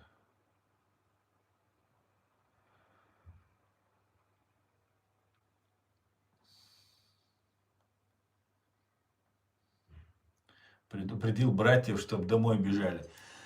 Юзер, я знаешь, да, во-первых, я предупреждаю чеченцев, обязательно, если есть малейшая возможность, выезжайте туда, в Ичкерию, хотя это тоже не спасение, потому что там находится самая главная террористическая банда России, ФСБ, эта банда там обучаются, там база террористов имени Путина, так называемый университет спецназа там Путина, или как он у них там называется, ну, самая террористическая база ФСБ, террористическая база русских фашистов там находится, она будет законной целью. Там служат, к сожалению, и местные, и кавказцы, и местные чеченоговорящие, они тоже будут законной целью, но и, к сожалению, мы первые, вы, чеченцы, которые находятся там, вы будете, вас будут забревать, будут посылать на фронт, там, ну, как это было во Вторую мировую войну, а потом говорить, что мы еще и дезертиры, и наших женщин, детей потом депортировать и уничтожать. Если у них получится, но я надеюсь, у них не получится, ни это не получится, не получится у них сделать так же ничего наподобие вот этого исламистского гетто, которое они наподобие сектора Газа у нас хотят там создать. Надеюсь, это тоже у них не получится. Это мы тоже уже раскусили, отдали уже всем знать. Распространяйте эту информацию, друзья. Пусть все знают. Но постарайтесь, чеченцы, спастись, выжить. Самое главное сейчас выжить, сохраниться. Самое главное не дать себя забрать на эту войну преступную любыми путями. Хоть в тюрьму идите, хоть бежите, хоть что угодно делать. Не дайте себя забрать в эту тюрьму, на эту войну. Ну и как бы постарайтесь подальше держаться от всех государственных учреждений, которые там есть. А это в первую очередь там ФСБ, МСБ, там военные базы и так далее. Сейчас мы теперь понимаем, что и НПЗ, нефтеперерабатывающие заводы, тоже представляют угрозу. Опасайтесь тоже быть там тоже рядом. Будем надеяться, что... Я думаю, ну, может, это продлится еще 26-й год, может быть, еще 27-й год это продлится. Но 2 года, я полагаю, что даже, может быть, больше это продлится. Россия пытается разжечь межконфессиональную войну, она отвлекает войну там на Израиль, вот на ситуацию там против евреев, против Израиля и американцев, для того, чтобы поднять мусульман против там и так далее, и так далее. Я надеюсь, это не удастся им, я очень на это надеюсь. Я надеюсь, что в секторе Газа как можно быстрее закончится эта война. Израиль полностью возьмет все под контроль и обеспечит свою безопасность, и в регионе безопасность обеспечит. Будем надеяться на это. И всех чеченцев, еще раз, проживающих здесь, в Германии, в Европе, призываю, не участвуйте ни в каких митингах, ни в чем, вот в протестах вот этих. Да, очень, клянусь, вот и вновь приходится это доказывать. Искренне мне жаль арабов Палестины, которые оказались вот заложниками этой ситуации, которых бомбят. Но при всем при этом также Израиль не делает того, больше половины ложь, пропаганда, которую нам рассказывают, что там Израиль геноцид делает. Геноцид делают русские, российские спецслужбы, российская армия делает геноцид. Над чеченским народом она делала геноцид. В Сирии она делала геноцид. В Украине она делает. Военные преступления совершает. Именно начала войну против Украины как геноцид, геноцидальную войну. То есть денацификация. То есть лишение всего украинского в украинцах. То есть уничтожение, если ты не согласен денацифицироваться и отказаться от украинского, значит тебя нужно уничтожить. Прямо так и сказать. Демилитаризация и денацификация. То есть прямо Путин заявил о том, что он начинает войну за русификацию украинцев. Лишение их. Это геноцидальная война, самая настоящая. Так евреи не говорят про палестинцев. Они говорят просто нас, про арабов Палестины. Они говорят, просто нас не убивайте, дайте нам гарантии. Гарантии тебе дать не могут. И не дадут гарантии, потому что там уже промыты мозги поколениями уже. Поэтому единственное для безопасности либо Израиль, либо США, либо Турция, кто-то должен войти в этот регион, гарантировать, что для Израиля это не будет угрозы. Поэтому это не наша война, чеченцы. Мы не должны желать только мира, мы не должны желать там одной стороне это, другой стороне это. Просто мне очень жаль, искренне жаль. Но также, конечно, мы должны понимать, что Израиль такие же люди, тоже созданы Богом, евреи. У них тоже есть права, как у всех людей на этой земле. Их женщины, дети такие же, у них такая же красная кровь. Их нельзя также убивать. Понимаете? Все началось ведь с этого. Это мы должны понимать. Поэтому не участвуйте в никаких митингах. Вас будут депортировать, если на этих митингах увидят. И самое главное, вы на руку России играете, если вы участвуете. Наоборот, вы здесь должны поддерживать те страны в Европе, Германия, Франция, Бельгия, везде, где вы только нас, мы везде чеченцы. Мы везде должны показывать, что это наша страна, и мы будем стоять за нее. Потому что та фашистская Россия, от которой мы приехали сюда, приходит сюда, уже приходит. Диверсии, теракты, убийства, террор, все как они любят. Всех убить, всех ограбить, все как они любят. Поэтому мы должны учиться, идти в органы государственные, становиться сильнее и так далее и тому подобное. Так, друзья, я еще с вами побуду.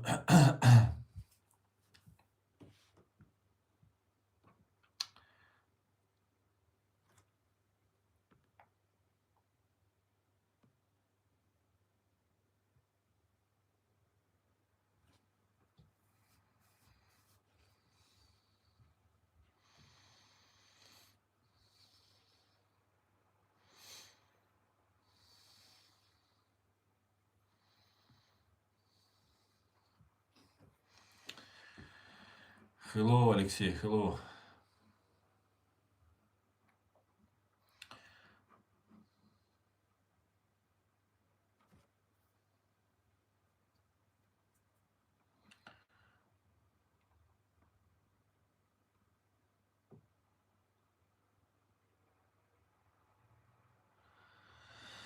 Так, я смотрю.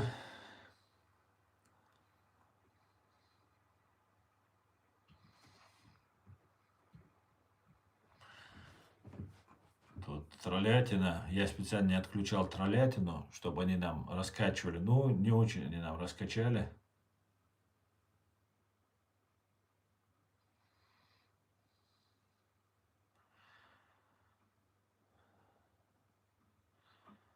Пожалуйста, Светлана, пожалуйста. Руслан, салам алейкум, алейкум ассалам.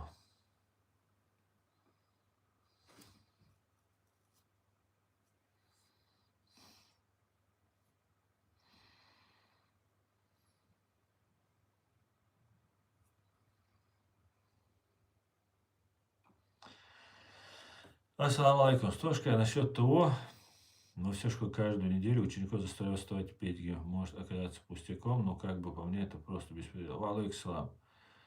Это самое меньшее. Если бы Россия была бы нормальной страной и пели бы они гимн, было бы нормально. Россия фашистская страна, которая взрывает своих женщин, детей, спящих в своих домах, едущих в метро, в троллейбусе, в автобусе. Их спецслужба, которая обязана защищать и их, и конституционный строй, она их уничтожает. Вот и все. А гимн это...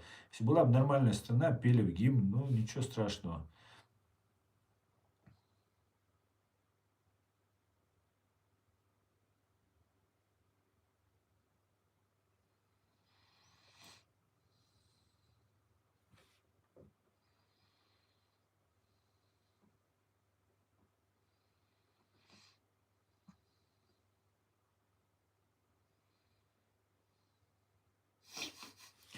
Сейчас ситуация с бензином на России руководит Роберт Брауди, мадяр, командующий сил беспилотных систем ВСУ. Да, Ганджубей?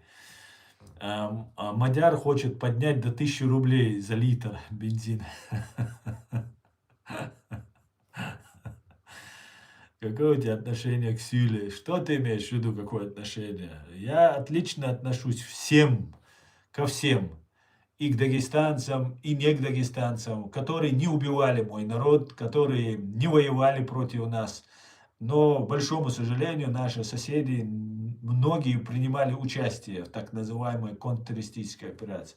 Всем, кто не принимал в этом участие, я отношусь как к своим братьям, как к кавказцам. А тем, кто принимал, для меня такие же кадыровцы, такие же манкурты. И это обоснованно.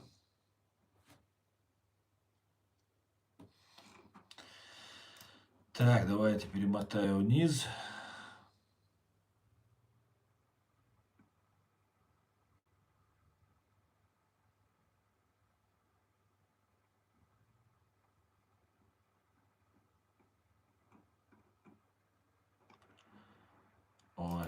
Смотри, ты тут, мне тут все заспамила, Ася Червнева.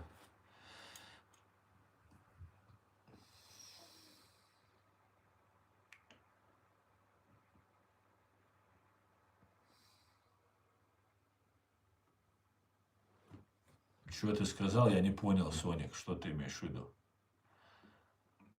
Что ты имеешь в виду?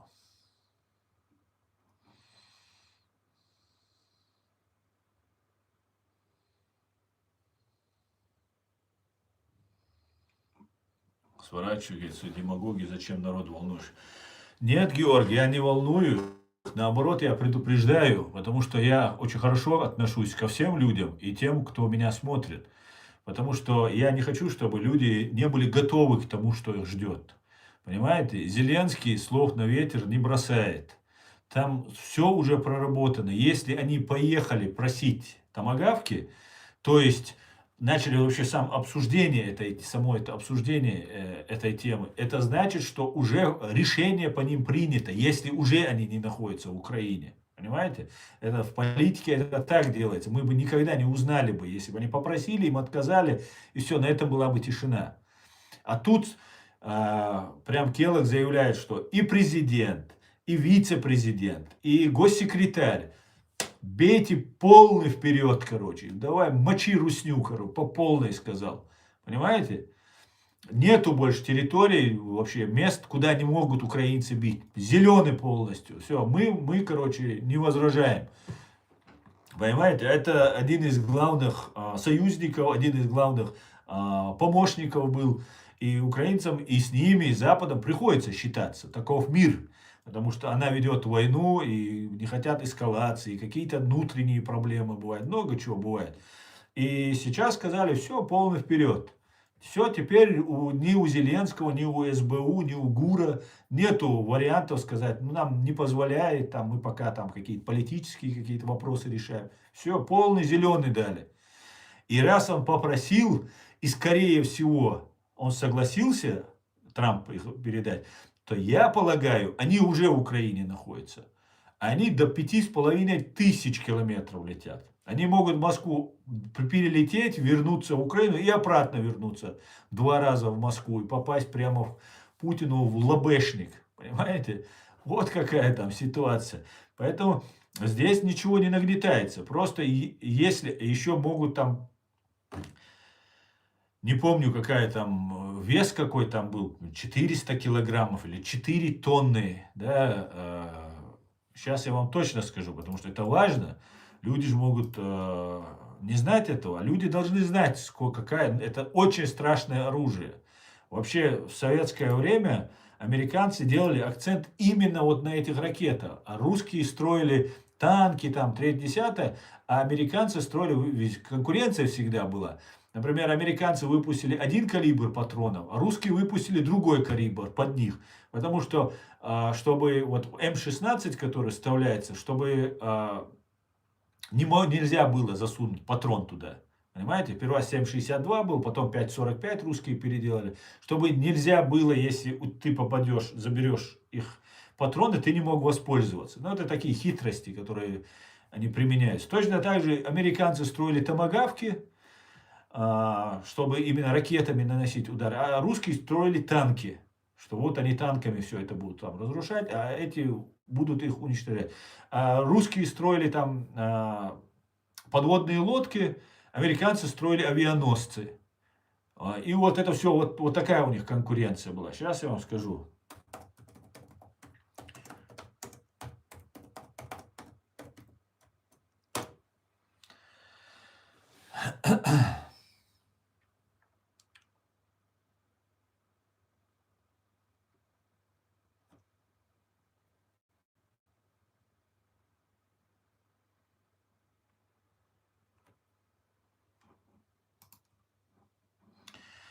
Томагавк. Вот, ракета. Ну, они разных модификаций бывают. Крылатая ракета большой дальности, на вооружении. General Dynamics делает их.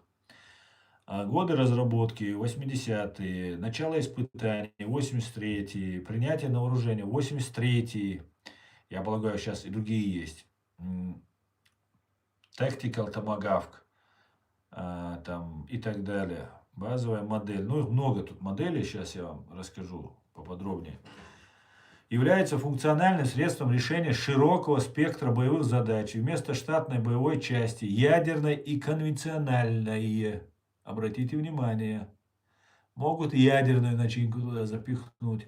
Ракета может выполнять функции носителя кассетных боеприпасов для поражения групповых рассредоточенных целей, например, самолетов на аэродроме, стоянке техники или палаточного лагеря. Также оснащается разведывательной аппаратурой и выполняет функции беспилотного самолета-разведчика для фото-видеосъемки местности, либо оперативно доставить на удаленное расстояние какую-либо полезную нагрузку. Боеприпасы, снаряжение с приземлением на парашюте для передовых сил в ситуации, когда доставка груза, пилотируемыми летательными аппаратами, невозможна или проблематична, погодно-климатические условия и так далее. Дальность полета увеличивается двумя путями. Во-первых, за счет снижения массы полетной нагрузки, во-вторых, за счет увеличения высоты полета ракеты на маршевом участке траектории до захода в зону активного противодействия средств ПВО.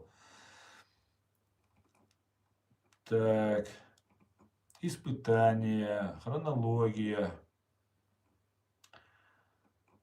Ну, вообще, они везде у них, на всем у них есть. Представляете, что это такое? Они могут туда просто боеприпасы для своих солдат отправлять. Просто потом на парашюте будет спускаться, запускается. Короче, все просчитали. Ну, это американцы. У них все должно быть практично.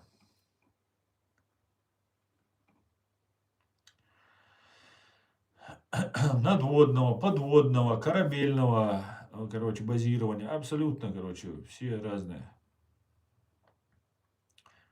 16 вариантов всего. 8 из них вот тут указывается. Видимо, 8 еще секретные имеются.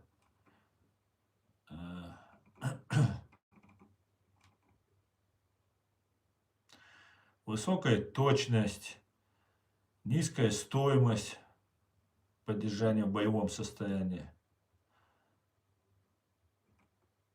Попадает прямо в лоб Путину. Боевое применение. Всего с момента принятия на вооружение в боевых операциях применено более 2000 крылатых ракет. 2000-я ракета была запущена в 2011 году с эсминца USS Барри во время операции «Одиссея Даун» Ливии. В том же году был проведен 500-й испытательный пуск этой ракеты за период эксплуатации. Применялась в Персидском заливе, операция «Решительная сила», удар в пустыне, леса пустыни, война НАТО против Югославии. Выпущено 218 ракет. 218 ракет. И после этого Югославия сдалась. Россия большая, ракет на всю Россию ракет не хватит, говорит человек. Тут мне пишет.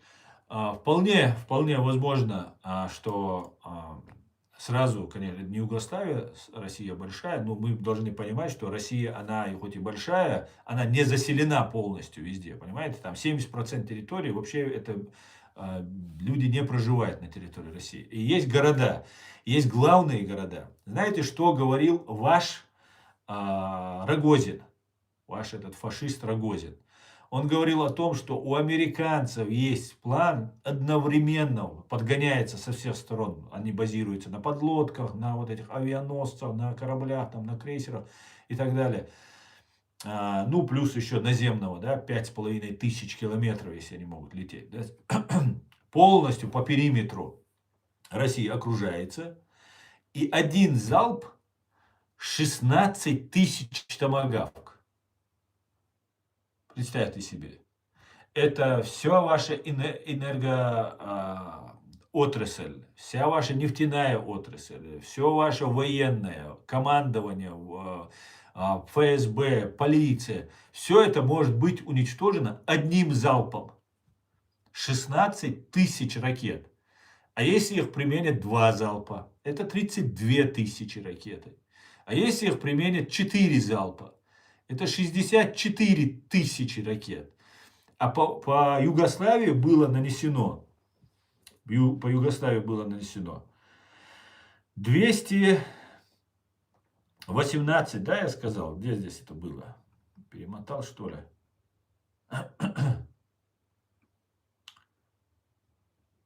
Вот, вторжение, операция в Югославии.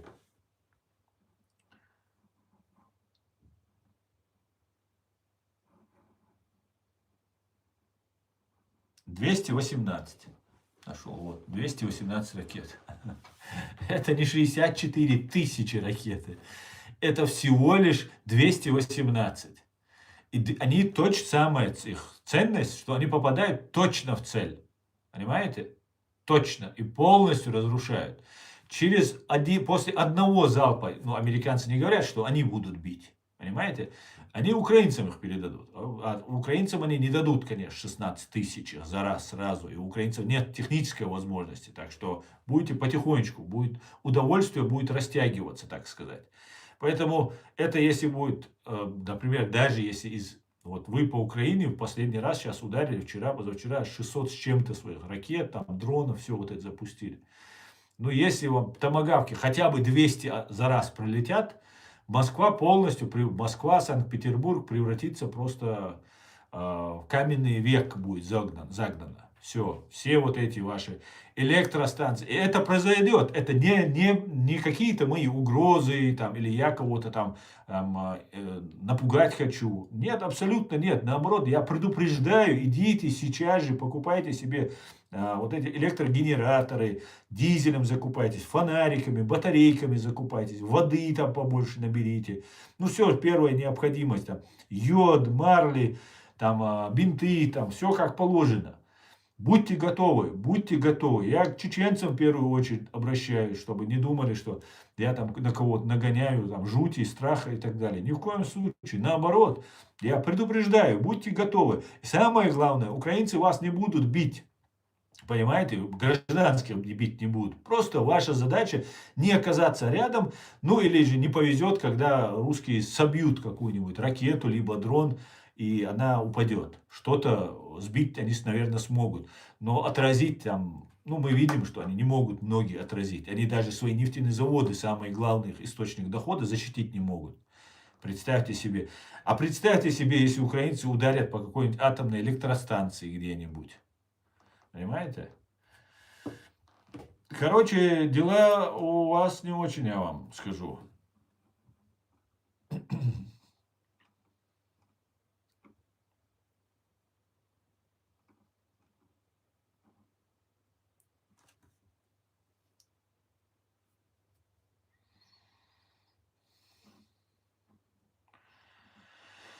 Ну, во-первых, такого количества у них этих ракет нет. Потом надо учитывать, что прилетит ответка. Еще какая ответка прилетит. Вот это надо учитывать. Куда же ты побежишь потом. Ну, смотри, если ты намекаешь на ядерное оружие, я не верю, что вы ударите ядерным оружием. Ваш Путин, Патрушев, это старые трусливые ублюдки. Знаешь, почему они трусливые? Потому что, во-первых, храбростью, смелостью они нигде не отличились, чтобы мы где-то запомнили. Но они очень жестокие. Только трус может быть таким жестоким, как бывает ваш Путин и Патрушев.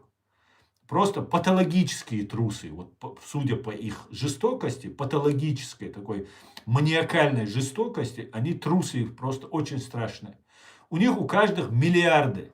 Как ты думаешь, русский патриот, любой человек, любой национальности, если бы он не держался бы за эти бабки, деньги, он бы так грабил бы свою страну, если бы для него дороже была бы его страна, русский народ, там, русская армия. Безбожно грабили. Не чуть-чуть где-то там приворовал там себе квартирку, чтобы там где-то старость встретить. И то это большое преступление. Они миллиардеры, понимаешь? У них деньги рассованы по всему миру. И все они хотят жить. Они хотят жить больше, чем мы все вместе взятые. Понимаешь? Поэтому они никогда не применят ядерное. Я не верю в это. Я раньше допускал этого, они нагнетали там туда-сюда. Я не верю, что они применят. Потому что как только они применят, обратка прилетит моментально. из Великобритании, из США, из Франции, откуда угодно, с Турции прилетит. В конце концов, тоже страна НАТО. Поэтому удара не будет, ядерного удара. А то, что вы сделаете с украинцами, вы не то, что делаете все, что можете, вы перевыполняете план. Вы делаете все, что даже вам было не под силу. Напряглись и делаете все, что можете. Вы больше не можете ничего. Понимаешь? И теперь, как маятник, раз в одну сторону, теперь в другую сторону сейчас понеслась, так сказать. Поэтому слава Украине, друзья, слава Украине. И вы ничего не сделаете. Вы попытались сломать, запугать украинский народ. Вы их никогда не сломаете. Если вы до сих пор за 11 лет и за эти почти 4 года просто поголовного убийства женщин, детей, роддома, больницы, что вы только не делали с ними. Даже вы не услышали голос, писка не услышали, паники там и так далее. Это, знаете, это о многом говорит. О многом. И вы никогда их уже не сломаете. Понимаете? Вы сделали только сильнее, как сталь вы закалили просто. Поэтому и я вчера слушал вот этого ублюдка Невзорова, и он там его, когда этот экзотический блогер спросил его, говорит, чем отличается война в Чечне и в Украине? И он сказал, знаете, вы страшнее, чем чеченцы. Он сказал это. И потому что там чеченцы могли там лезгинку танцевать, что-то там бравировать, а вы сразу убиваете. И я не согласен с тем, что так и есть. Да? Не знаю, кто страшнее. То есть нам это судить не важно. Мне сама его логика, как русского человека, его, о том, что он больше боится вас, и русские вас, и украинцев больше боятся, чем даже нас. А как нас боятся, вот когда мне вы Кадыровым грозитесь, вы понимаете, что вы не можете быть над нами.